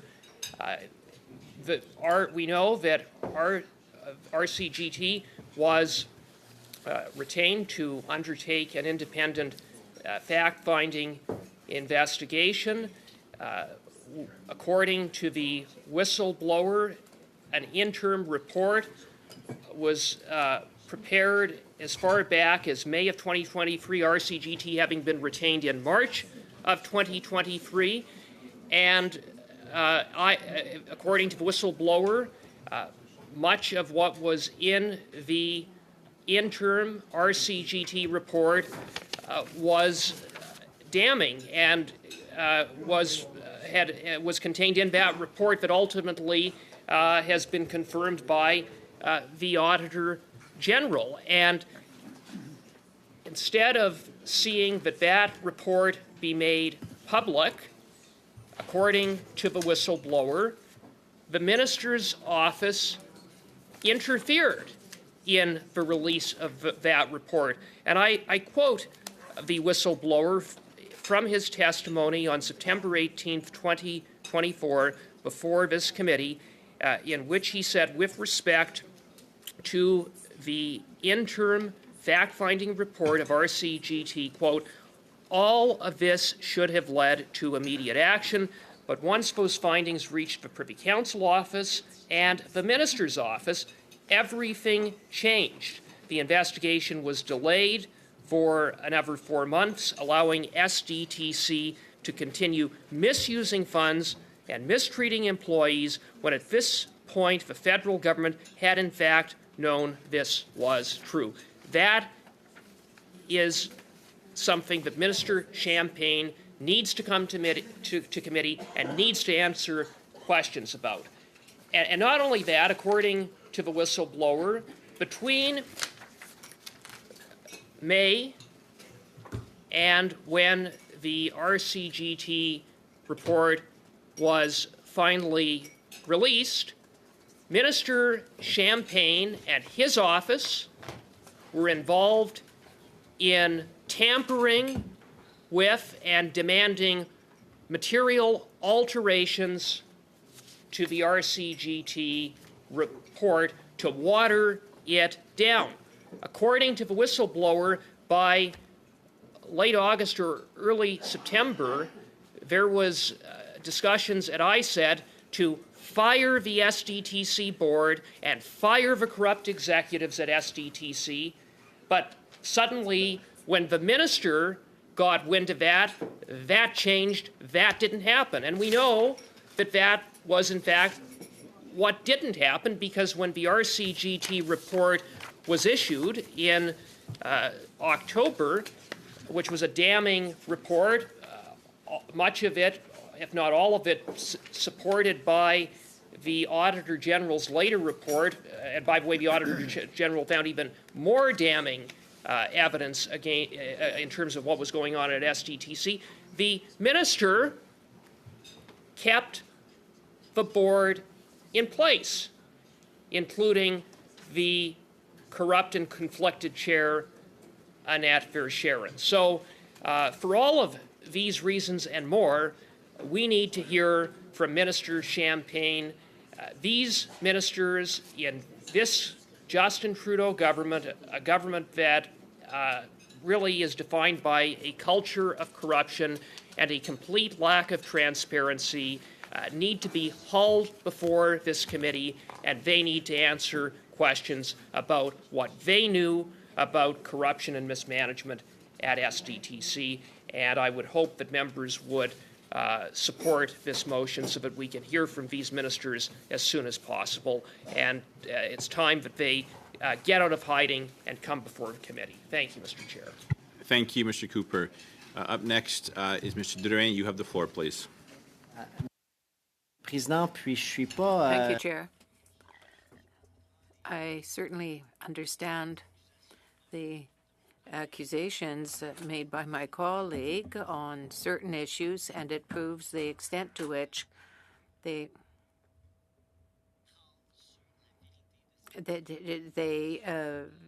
are looking at what is the truth of SDTC. The motion has concerns accusations that have already been made. And with respect to that, we're not so much concerned about the goal of the motion, but we do find the preamble unacceptable. It would be just like me saying, listen, Chair, I'd like to invite the members of the Conservative Party because they tricked Canadian taxpayers, because they were involved in partisan activities using Canadian taxpayers' funds by saying that they were having caucus meetings, but they were at a partisan meeting at Quebec City, for example. We have ample proof, and I think that you settled that motion. You found it to be out of order. I respect you, Chair, but if we're going to deal with accusations, I wonder how we can find peace in this. I know Mr. Perkins and Mr. Barrett referred to Mr. Guilbeault. Madame André Lise Barrett came here accompanied by a lawyer. It was said, you have the privilege of being protected by Parliament, parliamentary privilege. And that is why they repeat this here, because they are protected by parliamentary privilege. As you know, Chair, I'm not going to be running again, but I'm careful about what I say. And anything I say here, I'm quite willing to say outside this door, outside of the parliamentary privilege that protects me. So I don't know if he has the courage to that. They haven't done that, I understand. They speak about Mr. Guilbeault always. They speak about how he got rich by certain action. We had the CEO here, and there are some assets that if they were worth $1 or $1 million, if my asset was only worth $1 and I got a return of $100 million, that would be one thing.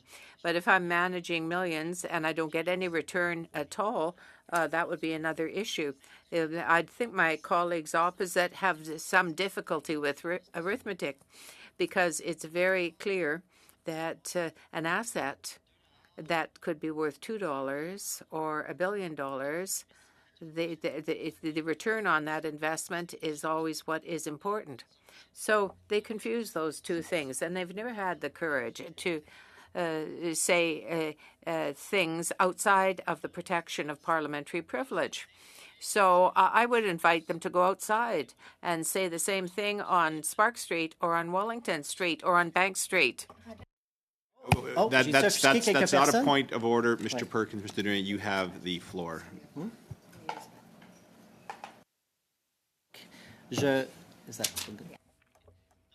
So I certainly understand the uncertainty of my colleagues in moving a motion like this. I invite them once again to say, how many hours are we going to spend on this? Given that it's been 2 months that they have been speaking about SDTC in the House of Commons. They don't want to bring in any bills. They don't want to bring in any bills at all to support Canadians and Quebecers. I understand. I don't accuse Quebecers. I'm not accusing the NDP either. I'm not accusing the Bloc Québécois.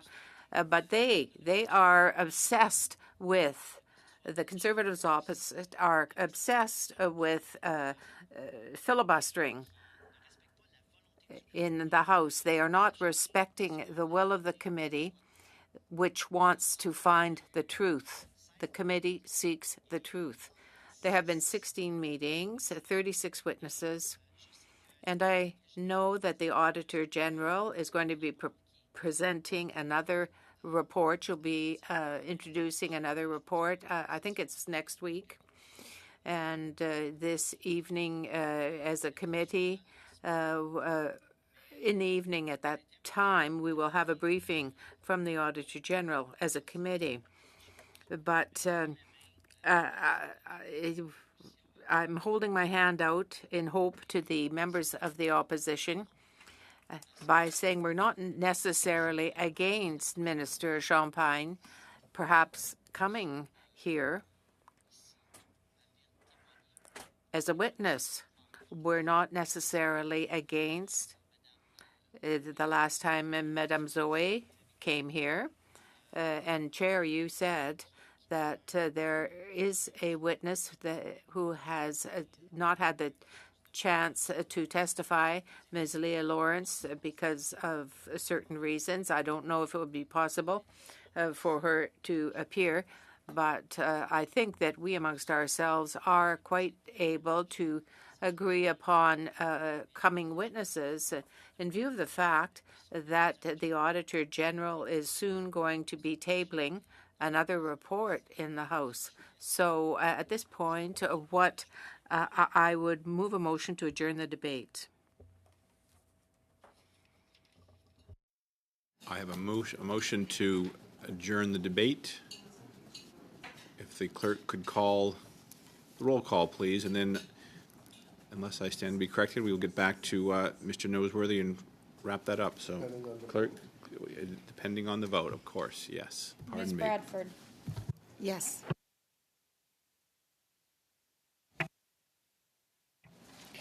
Monsieur Drouin. Mr. Erskine-Smith. Yes. Ms. Khalid. Yes. Ms. Yip. Yes. Mr. Brock. No. Mr. Cooper. No. Mr. McCauley. No. Madame Saint-Clair de Gagny. Oui. Mr. Cannings.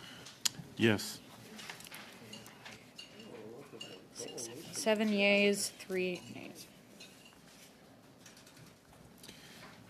The debate on the motion is closed. We're going to go back to our witnesses now. I have 2 more members that will be questioning Mr. Noseworthy. Mr. Cooper, there's 4 minutes on the clock for your time if you'd like to take that or hand it off to one of your colleagues, and then I will go to Mr. Drouin to close this section down. Mr. Brock, you have the floor for 4 minutes, please. Mr. Noseworthy, I'm extremely disappointed in your responses because your version of events simply do not add up. You talk about the conflict of interest component, that you weren't in a position to assess it. But the fact of the matter is the board members declared the conflict of interest. According to your evidence, from time to time, recused themselves. So before I get to the fullness of the question, I want to be satisfied that you understand what recusal means. What do you think that means?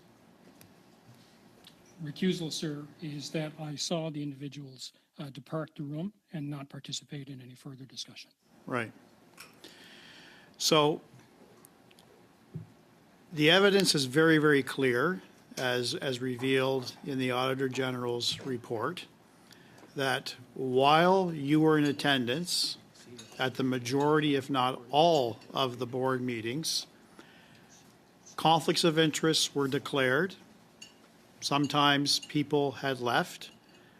But the evidence is clear that those conflicted directors, those Liberal conflicted directors, including the hand-picked Liberal chair, Annette Verschuren, voted in favor of lining their own pockets and their companies in your presence. And your fantastical evidence today seems to suggest that you had no moral, ethical, and or legal obligation to report that to the Deputy Minister and ultimately to the Minister. No one, sir, believes that. You are a senior public servant, and I would hope you have the best interests of the taxpayer in mind. This massive scandal has cost the taxpayers well over $400 million. Your evidence, sir, of remaining essentially mute because your belief, pursuant to the contribution agreement, is that the board was to report these conflicts, which clearly they didn't, does not absolve you, sir, of your responsibility. You were extremely negligent. So the gig is up, and I don't know who you're trying to protect,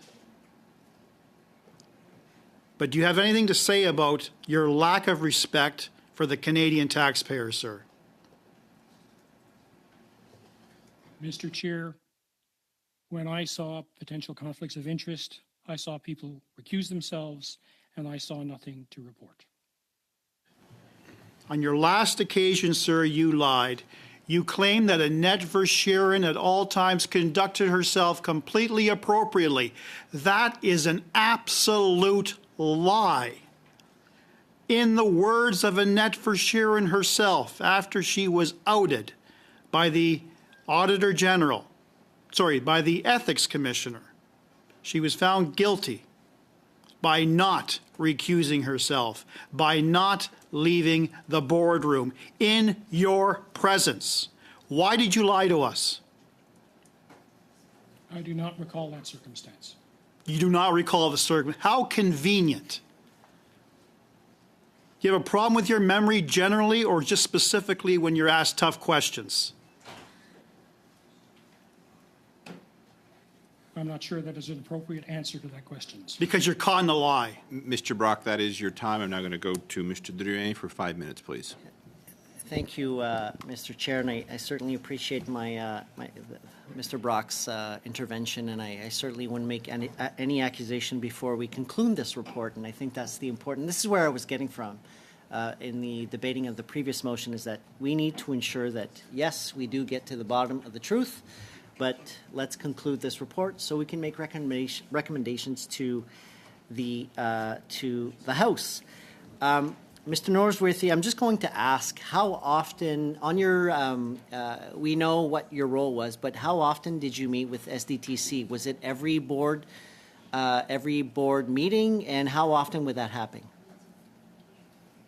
I attended most board meetings. I typically had a conversation with the CEO in advance of those meetings, both to understand what was coming up on the agenda and to also ask if there were any specific issues related to coordination that she wished me to raise in my comments.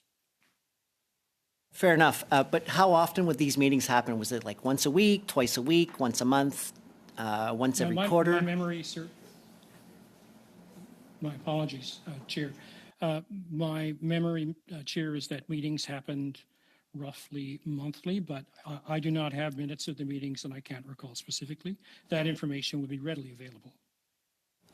Thank you, Mr. Noseworthy. Mr. Chair, I too would like to move a new motion that, notwithstanding any previous decisions of the committee agrees to conduct 2 more meetings on Report 6, Sustainable Development Technology Canada, for the purpose of hearing from Zoe Kolbuck, Leah Lawrence, and the Minister of Innovation, Science and Industry, And B, at the conclusion of the second meeting of the committee, provide drafting instructions of the analysts of the final report of this study, and that no more meetings be conducted on Report 6, Sustainable Development Technology Canada. Mr. Chair, I don't provide advice, but I'm sure you will suspend, and I will send you that in writing in both official languages. Could I ask you a question, Mr. Duane? Is your questioning of Mr. Noseworthy done? Because if it is, all right. Yes, if you could send that in, I'm going to suspend again. Mr. Noseworthy, in the meantime, though, you are excused, so I appreciate you coming in and your participation in this study. If there's any additional information that you'd like to submit to the clerk, or if any has been asked of you today, and I don't believe there was, you can again send it into the clerk. But for now, sir, you are excused, and thank you for your time this evening. I'm going to suspend right now, and I'll be back in just a few minutes, and I'll just explain how this meeting is going to proceed after that. So thank you very much. This meeting is suspended.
already a lengthy speaking list.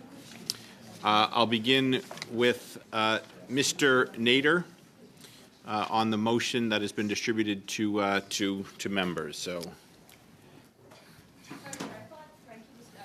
Monsieur Drouin was going to speak to it before. Well, Sorry. Mr. Drouin was not at the table, so I recognize Mr. Nader. Mr. Nader, you have the floor, please. Thank you very much. Mr. Chair.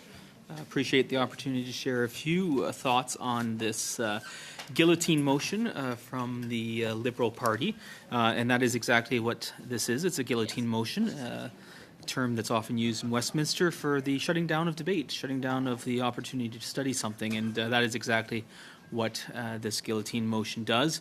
It will prevent this committee, and I'm going to quote from the actual motion, that no more meetings be conducted on Report 6, Sustainable Development Technology Canada, the Green Slush Fund, as we all know this fund. So that is exactly what this motion does. It's an attempt by the Liberal Party to once again prevent Canadians and this committee from getting to the bottom of the absolute terrible conduct of the Sustainable Development Technology Canada board and its entities. The fact that we still don't have answers from SDTC itself, from the ministers responsible, from the ministers implicated in this. We will remember as well that not only is there a minister responsible for this program, there's also a minister who's complicit and involved in this program in terms of financing and getting funding into the hands of a company in which he has a direct financial interest. But that's exactly what this motion tries to do. I don't think anyone is surprised that what's happening here is reflective of the Liberal actions in the House of Commons as well. What we're seeing there is constant attempts for the Liberal Party to try to sweep this issue under the rug, to prevent Canadians from seeing how the depths of the corruption and the issues with this institution really are. $400 million of taxpayer dollars went into this entity, and that's $400 million that I know each and every Canadian out there could have seen better dealt with than going to friends and acquaintances of these Liberal appointed directors.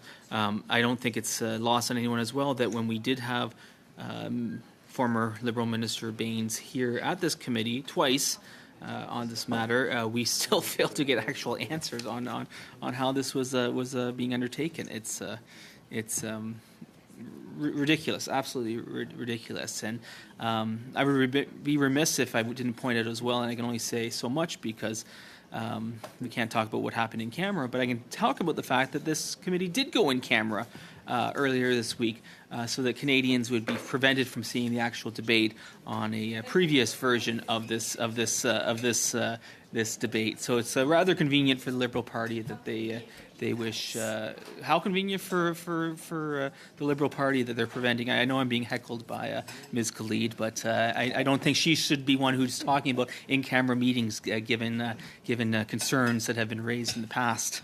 But Chair, I mean, this is just par for the course when it comes to these Liberals. They simply want to ensure that Canadians don't have the answers, and that these Liberal friends and acquaintances aren't held to account. Let's remember the last June, the majority of the House of Commons voted to require that documents be provided to the law clerk unredacted, and that those then be referred to the RCMP. What we've seen over the last 2 months is the fact that the Liberals did not comply. The Liberal Speaker of the House himself ruled that this was a contempt of the House of Commons. The Liberal Speaker of the House of Commons ruled that the government failed to comply with the legitimate order of the House. And it was an order. It wasn't a, well, if you have time, if you wouldn't mind. It was an order of the House of Commons. And the House of Commons isn't the Liberal Party. The the House of Commons is the majority of members present. And I would note that. Can you say that again? Well, I would say, for the benefit of Mr. Perkins, that the House of Commons is not the Liberal Party. Wow. I know that is a shock. I know certain Liberals think that Canada and the Liberal Party are one and the same. But I think we know very well that the Liberal Party of this incarnation is certainly not the Liberal Party of the past, and is certainly not a Liberal Party that Canadians have any trust or respect for, which is, of course, one of the reasons why Canadians I talk to are strongly demanding an election for them to have the chance to show their real points of view on the Liberal Party and where they are on this. So I don't think I need to talk too long on this matter, but I mean, if we want to be honest, and always like to look for the good in a motion, there's a small, teeny tiny part of this motion that sounds reasonable, and that's that the Minister of Innovation, Science and Industry appear before this committee. That's reasonable. Let's make sure that part is kept in, because we do need to hear from the minister responsible for this program. That is the basis of ministerial responsibility. That the minister is responsible for the activities in his or her department. They are responsible for those issues, and then accountable to the House of Commons, accountable to the people's representatives, the members of Parliament who sit around this table, and the members of Parliament who collectively sit in the House of Commons. That's how it works, as my friend Mr. Perkins so kindly pointed out, is that there is a degree of responsibility that must be undertaken. And it's interesting, because if we look back at what happened when the Liberals were first elected, there was a very strong indication that they would be responsible to Parliament. They would undertake visits to committee, but that obviously hasn't happened.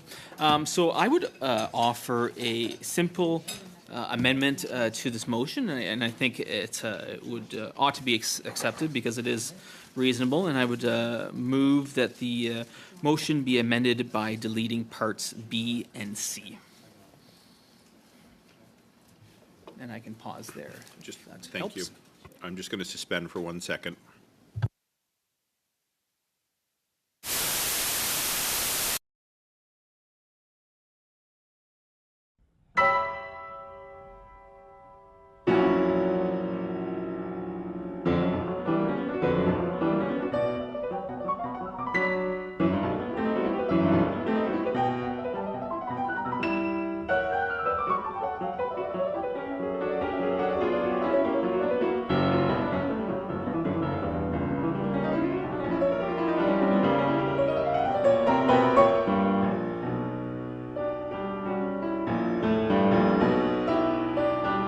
And colleagues, it is to delete B and C. Would you like to continue speaking to this, or would you like to hand it off to one of your... I don't think I need any more to say, other than Okay. All right. Yes, I'm looking for a speaking list. Okay, for this is for the amendment. All right. Okay, hold on. I got Mr. Brock, Mr. Drouet, and then I'll get them down. Mr. Brock, you have the floor. So clearly, I will support my colleague, Mr. Nader, in the proposed amendment, because it does away with the whole concept, and I'm glad that Mr. Nader used the concept appropriately, the guillotine motion, because that's precisely what it does. And are we surprised?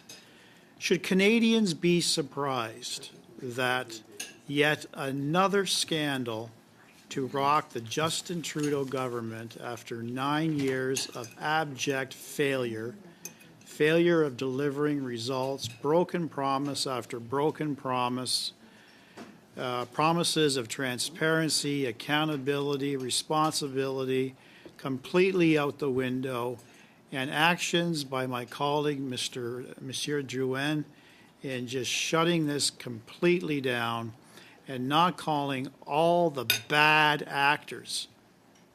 Where have we heard that before? Bad actors. Well, we heard that from Justin Trudeau. Justin Trudeau and various ministers have always championed that those responsible for the misuse of taxpayer dollars and not following the rules and patting their own pockets ought to be held responsible. Well, no one's been charged yet. We've got all these RCMP investigations, but it's never Justin Trudeau's fault. It's never the minister's fault.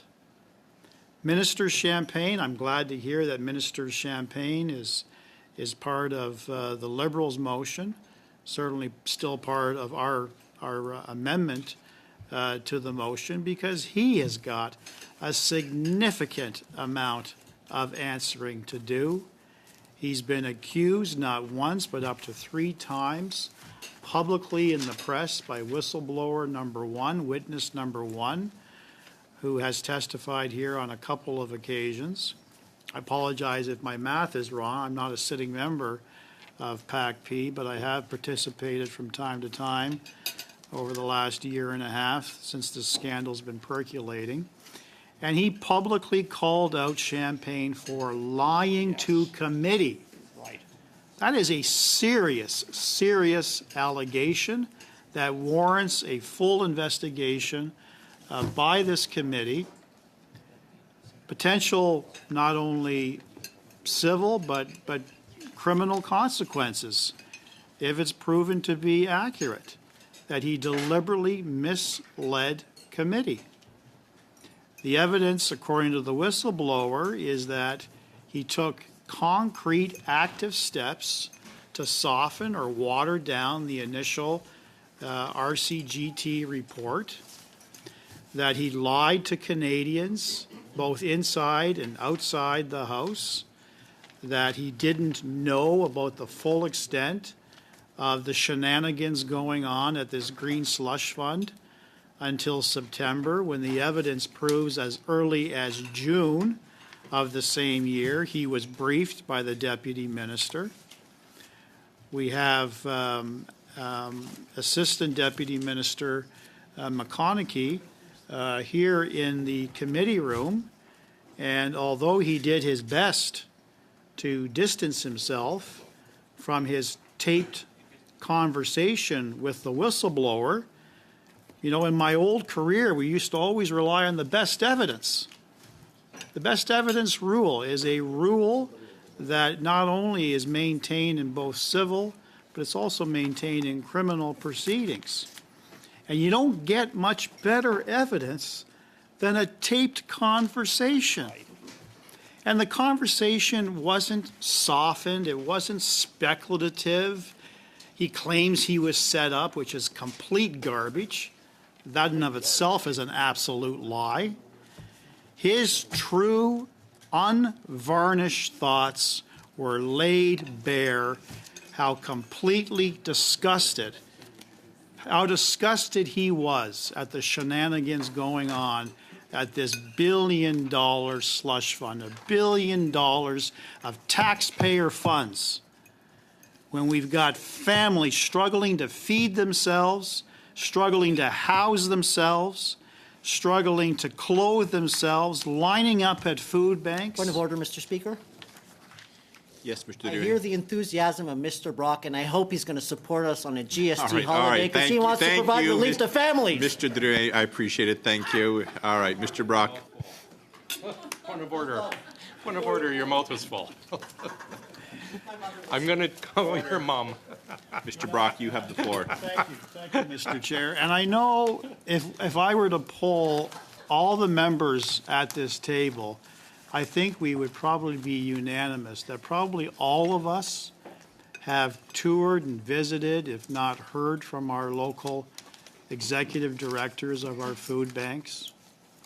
And what's sad about this scandal is that people who are actually utilizing food banks across this country were once the same individuals who contributed money, contributed food. And this is what has happened to Canadians under Justin Trudeau. When you have absolutely no regard and no respect for the Canadian taxpayer. I started off my comments by talking about just this being probably the most predominant and the most substantial scandal that is rocking this country right now. And if this isn't proof positive that we need a carbon tax election to get Justin Trudeau the hell out of Ottawa, okay, I don't know what is. That's what Canadians want. The polls clearly establish that. He has lost his moral authority to govern this country. Mr. Brock, I'm not. I'd urge you and advise you just to watch your language. I'm just a flare on that, please. So. What did I say that was offensive, Chair? HELL. Oh. Back to you. Thank you. Are you serious?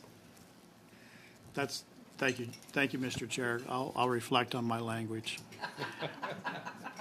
But I think the point is made here that, according to the witness, Mr. McConaughey, in his true words, that the minister is going to literally flip out, flip his head or flip out.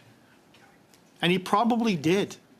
He probably screamed and said, I'm not going to use the phrase again, but what is going on? How did this happen? Where was the oversight? We had Mr. What was his name? First guy? Noseworthy. Mr. Noseworthy with this incredible tale that essentially he was a fly in the wall, eating chicken wings, armed with the authority to provide government input, but he also claimed that he never spoke. So he was there, I guess, to be the eyes and the ears, to report back to Minister Champagne, and I'm sure he did. Minister Champagne didn't care. Okay? And they only care, and they only show a modicum. I'm not even going to give them credit for a great deal, but just a modicum of concern when they are caught. Exactly.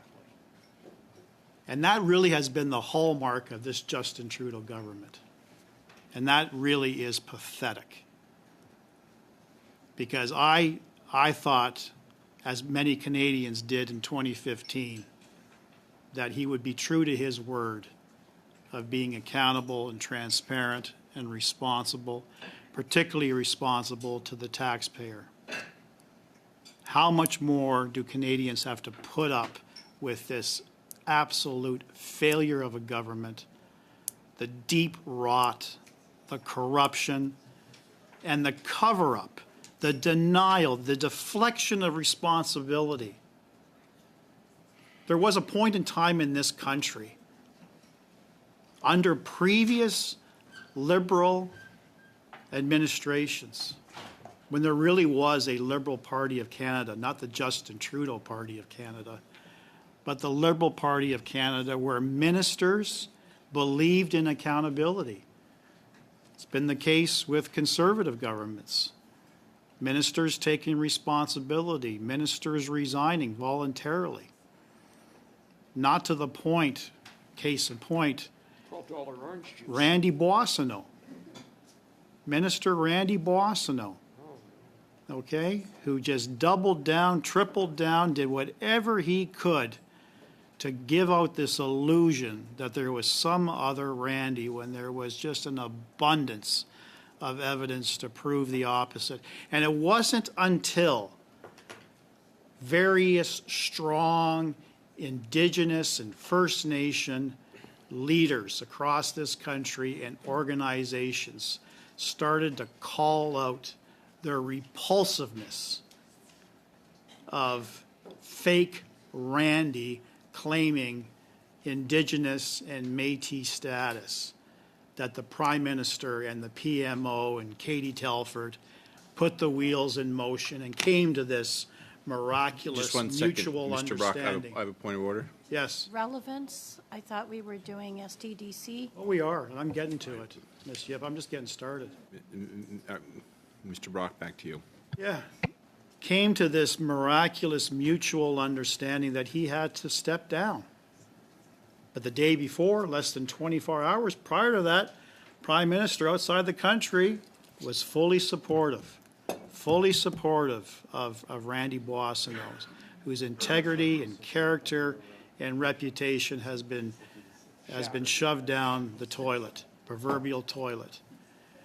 But that's what this government does. They don't believe in accountability. No minister believes in accountability.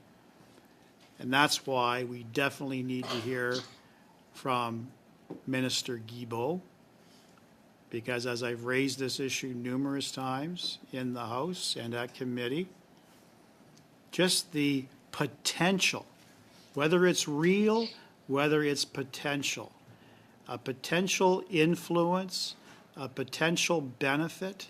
He still has shares in Cycle Capital.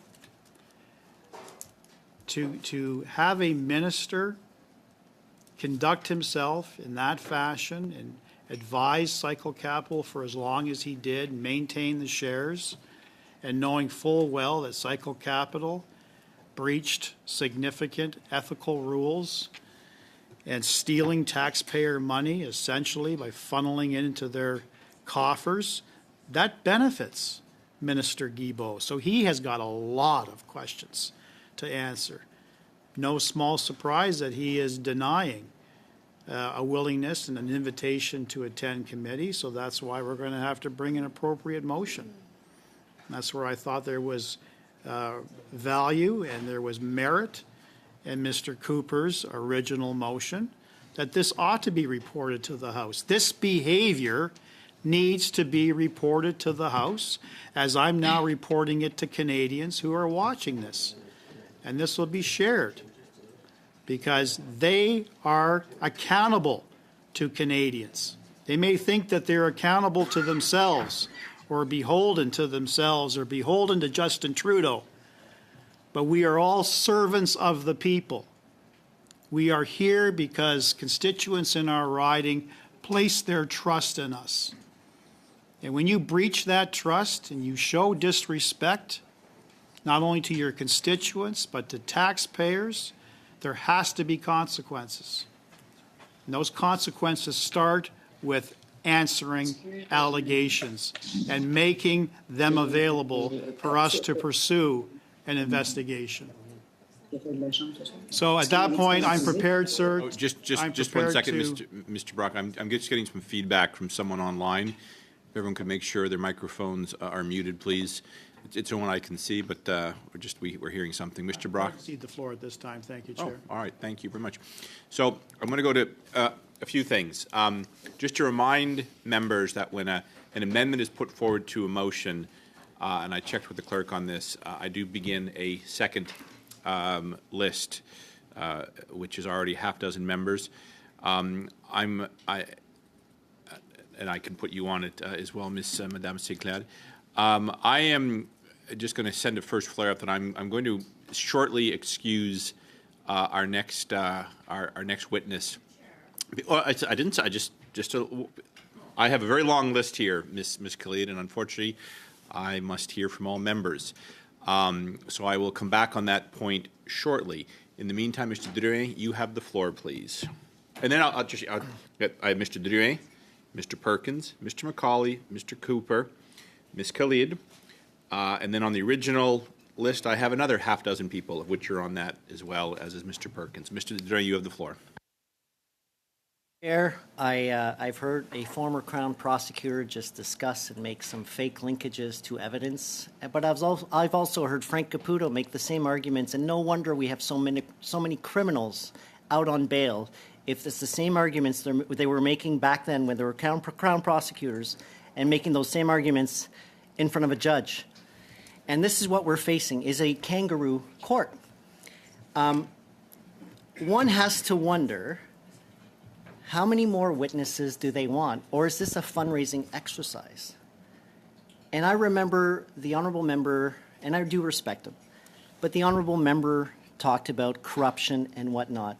Never in my 9 years have I read any news headline that Mounties search Liberal headquarters. And maybe he wasn't paying attention back then, but I can quote on April 15, 2008, when their beloved Stephen Harper, and some of those members were advising Stephen Harper. Relevance. where Mountie searched Tory headquarters. And I know they don't want to hear that. They don't want to hear the truth. And I get it. They don't want to hear the truth. I understand that. Point of order, Chair. Right. See, look at the point of orders. My Mr. point I proven. have to address it. Mr. Drouin has or had the floor. Are you still? I'm still going on. order, But okay, if very good. Mr. Brock was allowed to veer around a big circle, I will go around a big circle, good. Mr. Chair. Yes, Mr. Nader. Chair, as well. just out of respect for the I will bring it back. Bring it back. just out of respect for the interpreters, we should try not to yell into the microphone. As a former vice chair of the Official Languages Committee, I have a special interest in ensuring that we have the ability to participate in both official languages, and without our excellent interpreters, that wouldn't be possible. So just if we try not to yell into the microphone. As do we all. Just a second notice that I'm going to shortly excuse our next witness. Mr. Drouin, you have the floor again. Écoute, s'ils veulent que je le répète en français pour les He deux... wants me to repeat it in French to the benefit of both official languages. The RCMP has their research and proof, not with the Liberals, not with the Bloc, not with the NDP, but they searched the Conservatives, and that stinks of corruption because they tried to get around, to circumvent the law. And who was the leader at the time? Well, now, of course, we're dealing, it was Harper, but now we have Mr. Pierre Poilievre, who is the leader. But it is this leader that I know who moved from Ottawa to Ottawa, sold his house and is living at the purse of the taxpayer now. Well, you want to talk about money spent, dollars spent, let's talk about that. At least when I look at Madame Sinclair-Gagné, I can say that her former leader, Mr. Duceppe, lived far away from Stornoway and moved to Stornoway. But Pierre Poilievre, when he moved from nearby Ottawa to Ottawa, spent thousands upon thousands of dollars of taxpayers' money. Chair, you were the president of the Canadian Taxpayers Federation. I'm sure that you'd be outraged by that, but you weren't able to say a word about it. I understand full well. All Canadians should understand that they are entitled to the truth. There have been several studies done and by the industry committee, and we have the same people who appeared before the industry committee and who would appear here. Zoe, we want to have Leah Lawrence. We want to have Zoe Colbuck. We agree with that. But there has been no evidence that is directly linked to the minister and SDTC. Zero testimony. A lot of testimony from Brian Lilly of the Toronto Sun. Right. But from our witnesses, we have heard nothing. So I agree the minister should be accountable and it should appear before the committee, and that's the reason why we should have the minister appear. But before that, there is another report that is coming, and what the Conservative Party has done by saying that we want to not put a button on, not bring an end to the study. We would have the minister, have the witnesses appear Monday next, December the 2nd. So my question is this: how many meetings do they want to have? And is this just video? We've seen that several members from the other side encourage them to appear in their offices, but we want to seek the truth. That is the purpose of this committee. Public accounts has never been partisan. So what members would be in agreement with what I'm saying? But I hear filibustering from the other side, just like they're doing in the House. So I'm ready to vote right now, Chair. We can hear the witness now, and that we move to end this file. I'm ready. Are the Conservatives ready to vote? We can immediately vote and then hear the witness. Let's vote. Mr. Perkins, are you, you'll understand this reference, are you going to talk about Elvers? Elvers? I will do it by request. All right, no. I am going to excuse the witness because I have a long list of members to. I know. I regret this. We will endeavor to reschedule. I appreciate your patience and understanding, and the clerk will be in touch. Have a nice evening. Mr. Perkins, you have the floor. Thank you, Mr. Chair. MP Druin got me. I think that's it. Like, you convinced me. Actually, you didn't. I sometimes feel sorry for the Liberals, and then I remember that they're covering up a $400 million scandal, and I give my head a shake as to why it is that they want to cover up such a scandal. And what they're doing here is a closure motion. They try and do closure motions anywhere they can. They can't sort of do them in the House because, of course, you can't shut down the fact that they are filibustering in the House in providing documents, 29,000 pages, if I recall. The government House leader said they provided 29,000 pages, all with black ink in it. Not with words, though, with black ink blacking out the words. And they view that as compliance. Might as well have put in 60,000 blacked out pages. For all we know, there's maybe only 12 pages of information and 30,000 pages of nothing but Liberal black ink. It's the only time Liberals find black ink. Usually they live in the world of red ink. And finding MP Druin concerned about the spending of millions of dollars is just beyond me.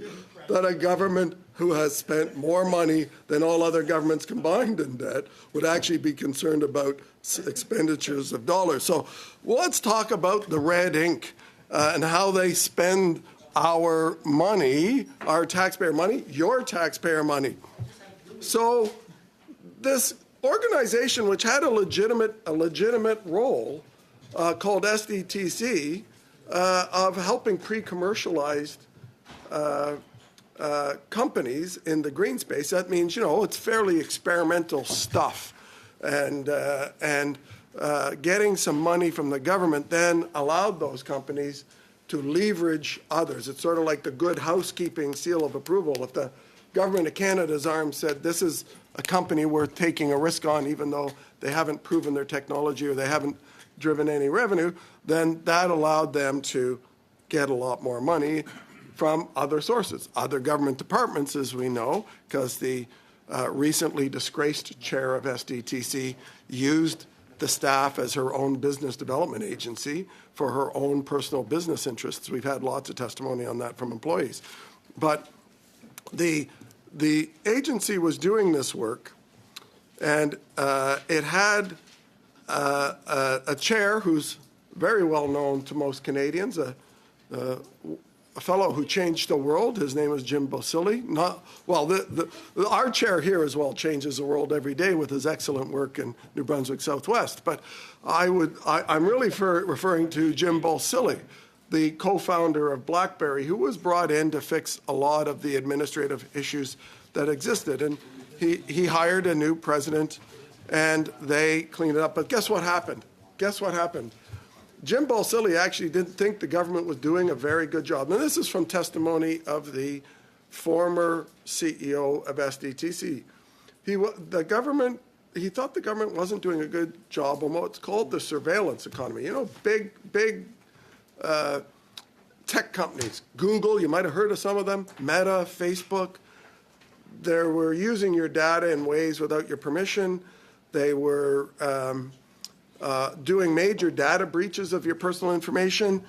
And the chair of the time, SDTC, Jim Bosili, was going before the parliamentary committees exposing the failures of this Liberal government. And by Leah Lawrence's own testimony, one of the witnesses we had here today, ADM Noseworthy, had communicated on behalf of the higher-ups. He doesn't remember any of their names now for some reason, but the higher-ups told him to ask Leah Lawrence if they could get the chair to shut up, if they could get him to stop actually talking about the failures of this government.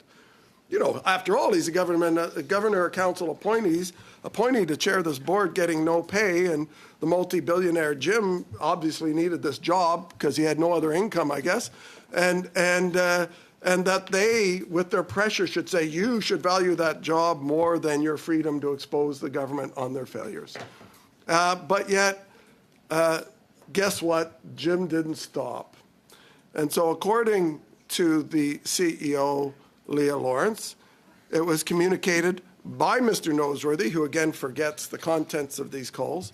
There's something in that water over at industry. I would warn the CFO just left. I would warn him not to drink the water in that building right over there, because apparently former Liberal Minister Navdeep Bains, when he appeared before this committee, couldn't remember anything.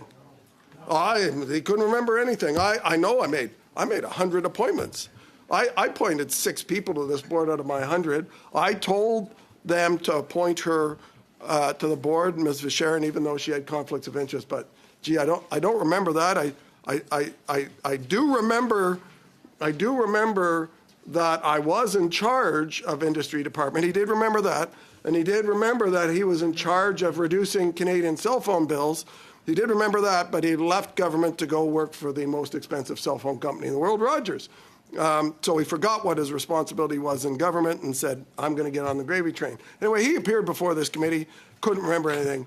You might think that was just, you know, a liberal, yet another Liberal minister with maybe not a lot going on upstairs. And unfortunately, the deputy minister, his chief of staff, let's start with the chief of staff. He remembered a number of things. He went off to great success from Navdeep Bains' office to be the salesperson for the Phoenix pay system, adding more Liberal competency to public service and Phoenix pay. But he couldn't remember any of the phone calls, although he could remember the names. So he didn't remember anything. Well, we had the former deputy minister here who said, well, Mr. Noseworthy was my eyes and ears, but I don't remember if I ever talked to him about it. I did give him bonuses, though, every year for his excellent performance of never telling me anything. And then we had former Deputy Minister Simon Kennedy working for the current Minister Champagne, and Minister Champagne, who sat there saying, I knew nothing for 40 months, even though his ADM sat in every meeting. He was doing that Hogan's Heroes Sergeant Schultz things too when he speaks about this in the House. And he says, I acted. Well, I know that a lot of you will remember an old Hollywood actor named W.C. Fields. Does everyone remember that? One of my favorite movies for W.C. Fields was a movie called David Copperfield. Mr. Chair.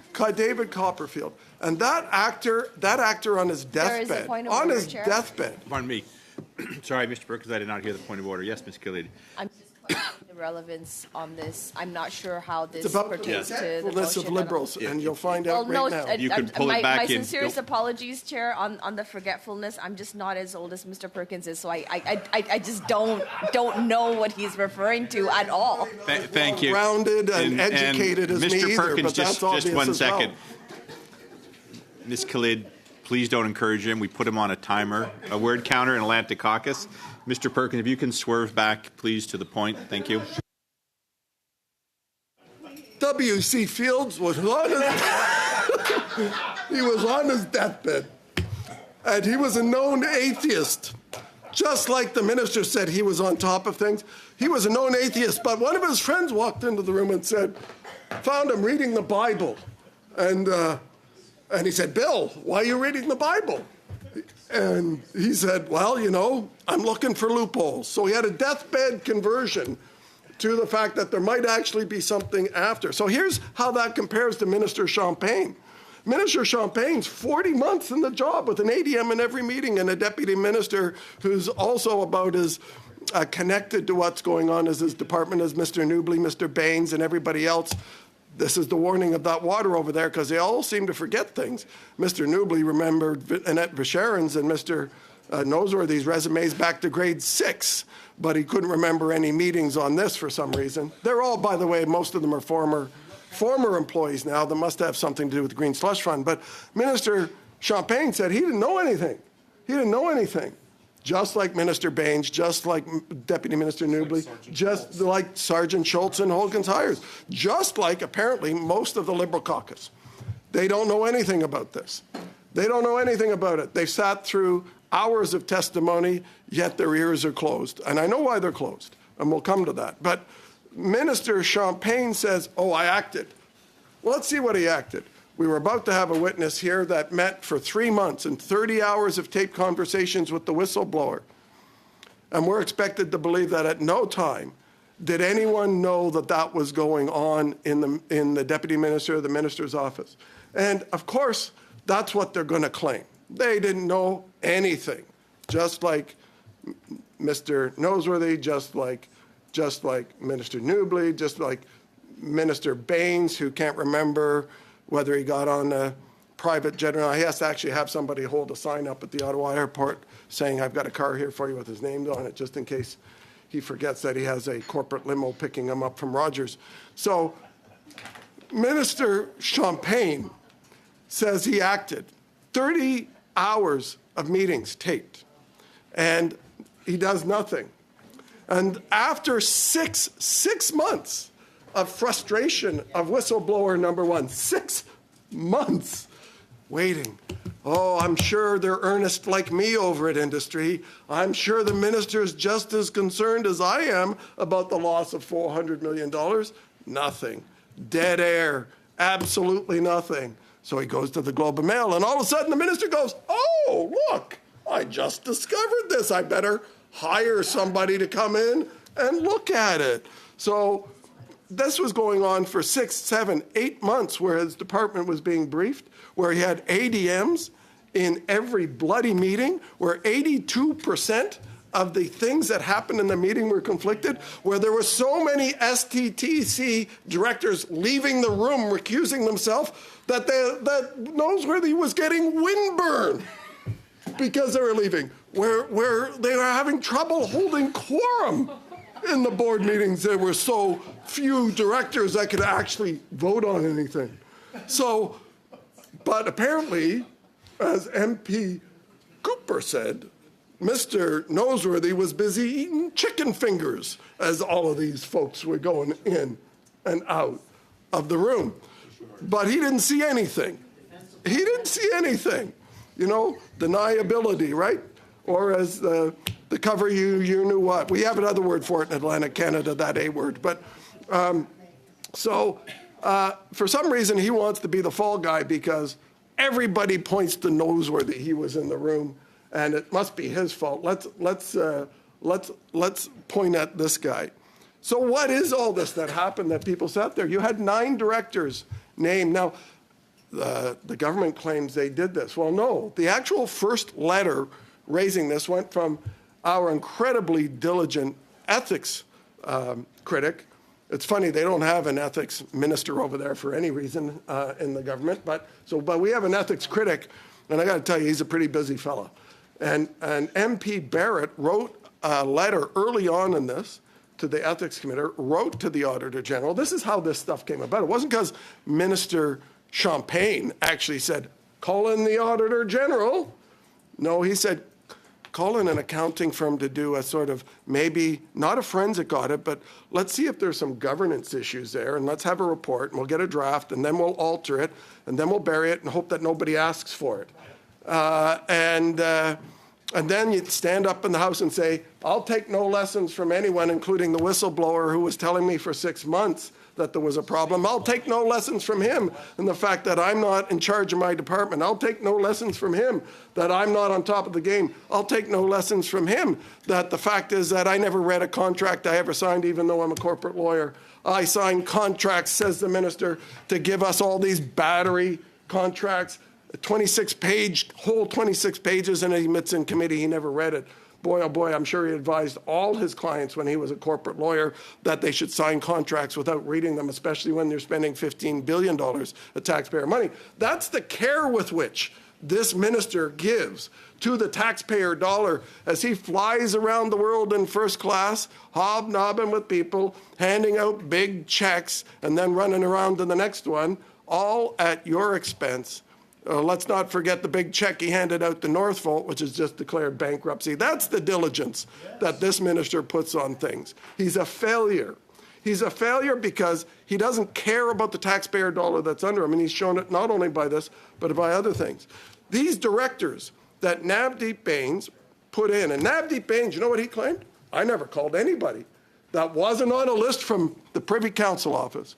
Everybody here knows who the Privy Council office works for, right? The Prime Minister. It's the Prime Minister's personal department. So it was the Prime Minister's office that told PCO to tell Navdeep Bains to appoint Annette Verschuren and these conflicted directors. They are handpicked. I know the Liberals like to say, well, they gave money to so-and-so, and you're saying this and that. Mr. Perkins. The Liberals appointed them. Mr. Perkins, excuse me. I understand that someone took some photos. If they could delete them, please. I know it's someone who works for another member, so if we can just, those photos could be deleted. There are no photos, obviously, when committees sit. So, no. I remember being hauled through the grinder when, like somebody accidentally came into a room. It was the staff of government member. I'm just trying to move. It's if you insist, it's the staff of a government member, Ms. Khalid. I'm just trying to kind of move. You can consult your colleagues. Mr. Perkins, you have the floor. I'd like a warning next time you take pictures so I can smile at the camera.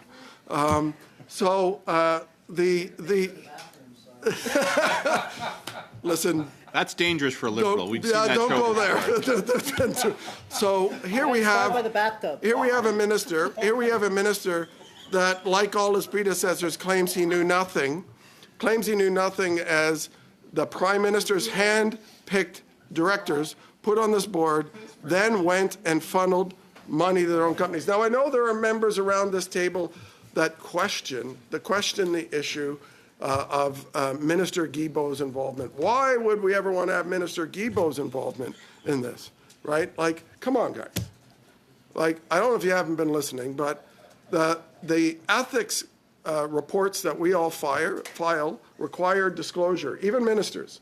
And this minister's ethics disclosures, and anything that's over $10,000 value, not $10,000, over $10,000 of value, has to be listed on your public declaration. And guess what's over $10,000 that's listed on the public declaration of Minister Guilbeault?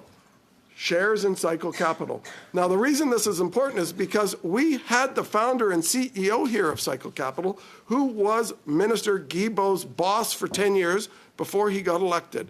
That's where he worked. That's why he got the shares. And she stood here in this committee, sat with her lawyer, her ignorant lawyer, and sat here and said, he owns nothing. So either Minister Guilbeault is lying on his ethics committee report, which I doubt, because I don't think anyone ever puts, and Member Parliament puts on their ethics report that they own shares in something they don't own on so it can be scrutinized publicly. Or Andre Louise-Matteau was yet again lying before this committee by saying he owns nothing. Or there is a third option. She's just ignorant about who owns her own company, which I doubt. So we have pushed that, and why does that matter? Well, Cycle Capital, by that board member's own admission, that board member's, SDTC board member's own admission, got $10.7 million that she was aware of or willing to admit in this committee. So apparently, for Liberals and for Andre Louise-Matteau, $10.7 million of corruption shouldn't warrant scrutiny by the police. $10.7 million of funneling money to your own companies is just pocket change for the Liberals and the Prime Minister and their appointees. I don't know. What is it? Is it 40 million, 50 million? Is it 100 million? What's the threshold that says, okay, over this level of Liberal corruption, now we've got a problem. But under that, we're okay, fill your pockets. Apparently $10,000 or more value in a company that received over $100 million from the Green Slush Fund, whose Minister of the Crown and the Minister of the Environment sat in cabinet meetings while that cabinet allocated $750 million more money of your money to that organization, which was giving the biggest beneficiary of that, over $100 million, to the company he owned shares in, that company got $17 million more after Minister Guilbeault was put into cabinet while he still owned shares. Those are the reasons why, and I know he's from Quebec and some people don't want that exposed, but the fact is there's corruption regardless of what province they're from. That company and that person abused her position of being on the board of the Liberal Green Slush Fund. And the minister is one of the many beneficiaries of it, and that's why he's been hiding. And perhaps that's the reason why 29,000 pages have black ink on them before Parliament. 29,000 is what the government House Leader announced. So here's what that happened, just for those who are saying, what is he talking about, 29,000 pages? In June, it's been referenced that, believe it or not, the Bloc, the Conservatives, and the NDP were together on something. It does happen more than people think. It happens a lot in committee. And we were together on the issue that these documents need to be provided to Parliament, to be handed over to the RCMP. That's a majority of members of the House of Commons, a majority of the members of the House of Commons, representing a majority of the people. And the issue going forward, or that this is about, is they were given 30 days, the government, on the orders of the majority of the people to produce these documents. And it didn't say censor them in the motion. And the power of Parliament to order documents is the supreme power that Parliament has. It goes back hundreds and hundreds of years. The Crown is not more powerful than Parliament. King Charles I lost his head over that issue. And Parliament made a demand. And after 30 days, because MP Khalid wants to know what this has to do with the motion, because MP Khalid and the Liberals are putting forward a closure motion on the study because they don't want to hear from more witnesses. Yes, you are. The motion says no more meetings. That's called a closure motion. Absolutely not. Maybe you should take a look at reading it then. So here we go. So the issue going forward is that this government was ordered in 30 days and didn't do it. They provided a small amount and they were all black inked out. Then in August, they supplied it again. So on September 16th, when the House of Commons came back, what happened? A point of privilege was raised by the opposition House Leader. Yes, Mr. Ring. I understand that. How much longer do you want to move on with this? I just want to know when I should clap for Mr. Perkins' great performance out here. I'm just waiting for him to clap. I would encourage you not to encourage Mr. I've only got about another 4 or 5 hours in I would advise members to not move and not make any sudden movements. Mr. Perkins, you have the floor. Keep your hands and your feet away.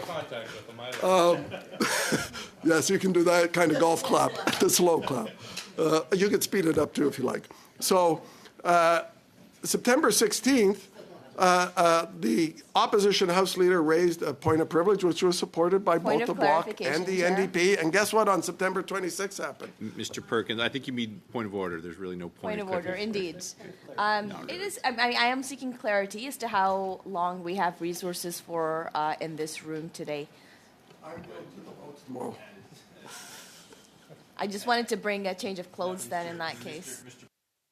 Pardon me, Mr. Perkins, the floor in a second. As you know, I keep the score clock the same way a European football player does. So we will expire when we expire. Mr. Perkins, you have the floor. Plan on expiring. We all do one day. Speak for yourself. Order. So, on September 26th, just in case members are forgetting when that date was, probably one of the most partisan speakers in the country's history, our current occupant, the Liberal MP who occupies the seat, actually went against the government and said they breached the privilege of the House. And they breached the privilege of the House because they didn't provide the documents. And now it wasn't about whether or not they provided 10 documents, 20 documents, 60,000 documents. It's about the nature of what they did to the documents. They edited them. And the edit came from an order from the Privy Council office. We know that. The Privy Council office ordered the editing. And the Privy Council office, of course, works for the Prime Minister and the Prime Minister's Chief of Staff. So what was the order that the Prime Minister decided he wanted to do to defy Parliament? That he has so little respect for the elected people. Point of order, That Chair. order was... 1 second, Mr. Perkins. Yes, Yep. Ms. Khalid. If it suits you, Chair, I would seek perhaps a 5-minute health break for members at the table. And No, especially for our staff and for interpreters who have been at so it for folks a are very free, long time. folks are free. I know you'll miss the show. Folks are free to leave the room, do what they have to do. Mr. Perkins has the floor. I think I have to rewind to W.C. Fields again, just so everyone's clear on the train of thought. Start from the top. Okay. I appreciate the suggestion from the Liberals. So here we are debating a closure motion that the Liberals have put forward. That closure motion is to shut down this committee hearing on the delving into the $400 million Green Slush Fund. It is technically called SDTC, the Sustainable Development Actually, Mr. Technology Perkins, I Canada. will call. You're being repetitive now, so pick it up where you had it and do not start from the top. So, please. Like I was just taking requests from other members, and the Liberals wanted to hear it again. We So- have more requests if you'll take them, Mr. Perkins. I bet you do. Order, please. I appreciate the humor. Thank you. So 26,000 pages were finally, or 29,000 were finally provided in tranches that ended about a week ago. About a week ago, the government House Leader proudly went and held a press conference because, you know, this was a big deal. We've complied, she said. We've complied. She complied by providing 29,000 pages with blacked out paper. 29,000 pages. And of course, that's not complying because I know sometimes it can be challenging for government members to actually read the motion that was passed in the House, but that motion said, I've read it a bunch of times, and nowhere in it did it say, please edit and pick out what you don't want us to see, what helps protect your Liberal appointees. Don't supply that. It didn't say, as the Prime Minister's department ordered departments to do, it didn't say, please exempt the documents based on the Privacy Act. It didn't say, please exempt the documents on the Access to Information Act. But that's exactly what the Prime Minister's office ordered PCO to tell departments. And as a result of that, since September 26, we've been having a discussion in the House about the cover-up on this. And that cover-up could be stopped. The Liberals complain. They complain, oh, gee, we now all of a sudden care about money being spent on debate in the House. Well, last time I checked, whether the House was debating Liberal corruption on the Green Slush Fund and their filibuster preventing those documents from coming or not, I believe on the standing orders, the House would have been sitting anyway, debating more useless government legislation putting Canadians into bankruptcy, more attempted bribes of providing temporary tax-free restaurant meals, which is going to give great comfort to the 2 million Canadians every month that use the food bank. I'm sure they'll appreciate when they go to the restaurant not having to pay the GST for Christmas. Oh, wait, they're going to a food bank. So I don't think that's probably in the cards for them. But we would have been debating those incredibly cynical and silly pieces of legislation that this government continues to think will save them from the depths of 19% in the polls. Now, what has happened is that this could have been all solved.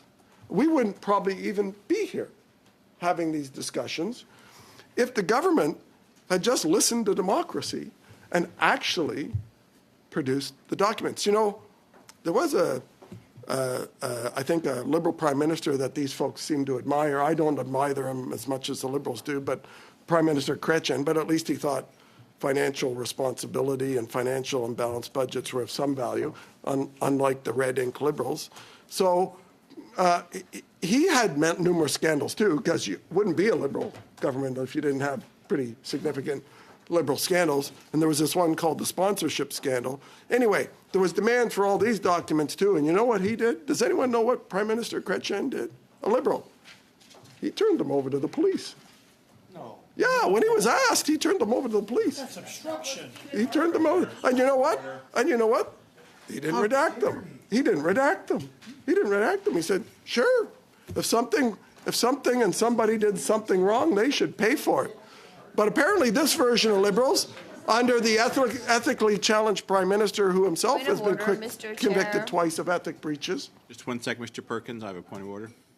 Again, I'll talk about relevance. I'll talk about the misleading of what Mr. Perkins is saying on just spinning the facts as to how he likes them as opposed to what the facts actually are. Come on, guys. Let's not do this. Thank you. Mr. Perkins, you have the floor. I know how much the Liberals hate it when I find another Liberal Point who of actually order did the again, right Mr. thing. Chair. Yes, Ms. Khalid. I have found Mr. Perkins' speech quite entertaining, although not truthful. So he's welcome to speak for as long as he likes. But again, I would appreciate if he could keep it on the relevance of the motion that is before him today. Is not one to ask about ethics. Chair, Mr. Perkins, let's not call people names here. Agreed. I would ask that member to withdraw her remarks about the truthfulness of what I'm saying. Do you believe that the sponsorship scandal happened? Because there were Liberals that went to jail. You do recall that, right? Mr. Perkins, yeah, there were. Address your remarks. The only to Tory the who went chair. to jail was Dean Del Mastro in inquiry. handcuffs. But go ahead. Mr. Duray, Mr. Perkins, you have all the Liberal Party executives that went to jail. Francis, you should know better than that. Truth hurts. Doesn't hurt me. Doesn't hurt me because it ain't truthful. And what's truthful is that the Liberals have a history of scandals. This one's only 10 times bigger, but apparently stuffing $400 million into Liberal people's pockets is not enough corruption for these folks. They just want to shut it down. Point of order again, Mr. Chair. Yes. We heard testimony from a card-carrying donor of the Conservative Party that she was part of what these guys are calling the Green Sludge Fund. So please, let's not. Miss Khalid, I'm not sure what you're let's be cordial referencing, but here. you are on the speaking list, and we'll get to you We don't know. at some point. Mr. Perkins. I'll go till the House prorogues. So here we go. Is that happening? The issue here, which the Liberals are very embarrassed to have. I know it. I must hurt Point their of ears. clarification, Chair, we're There's not no such thing as a embarrassed. point of clarification. I'll hand you the rules book if you'd like to learn them. So here we go. Liberals trying to interrupt all the time, with points of debate because they don't like hearing what's been going on. And this is what this motion is about. This motion is about Liberals trying to shut down. Every time we have a witness, we find out more information. Every time we have a witness, there's more and new information. It's why we need more witnesses and why the Liberals are refusing to bring witnesses forward. I know they're having a happy little party debate over there. Why don't you read it into the minutes, what you're discussing there, Mr. Chair? If they would like the floor, and if the staff members would like to get themselves elected, they could probably have a seat at the table. Are you yielding? No, I'm not having, but I would like the chair to get some order over on that side. Point of of the order, table. Mr. Chair. Yes, Mr. Duray. We were just discussing the fake That's the outrage All of right, crickets. Mr. that Duray, they're- you do the not have. Conservatives- You do not have the They floor. think You that do not we're have the forcing floor. people eating crickets. It's unbelievable. But we also noticed that Pierre Mr. Poilievre met with Mr. some Duray, actors. This is They're definitely acting not, great. They're fairly Mr. Duray, inspired. This is You don't not have the floor. This is not a point of order. Mr. Perkins, you The have the only floor. crickets we're hearing at the table is liberal defense You want of us to let us corruption. speak? The crickets, it's silent as crickets. That's why they want to silence us. Like crickets, like the crickets they are, they want to silence members of parliament inquiry into their corruption. So what is it that these 9 directors did? What is it that these Point of 9 order, Mr. directors Chair. did? I'm no longer going to yield the floor to fake points of order. No, that are I have debate. to look, Mr. Duray. Dr. No, Lewis no, was Mr. right. Duray, you're done. Weird. You're done. Woke You're done. liberals pushed You're us- done. You're done. We're talking over each other. You're not doing He wants any to be favors Prime to your Minister. I can't interpreters. believe that Mr. this guy would Mr. say Duray, something yes. like that. Yes. Well, We are, in fact, out of resources. This meeting is adjourned.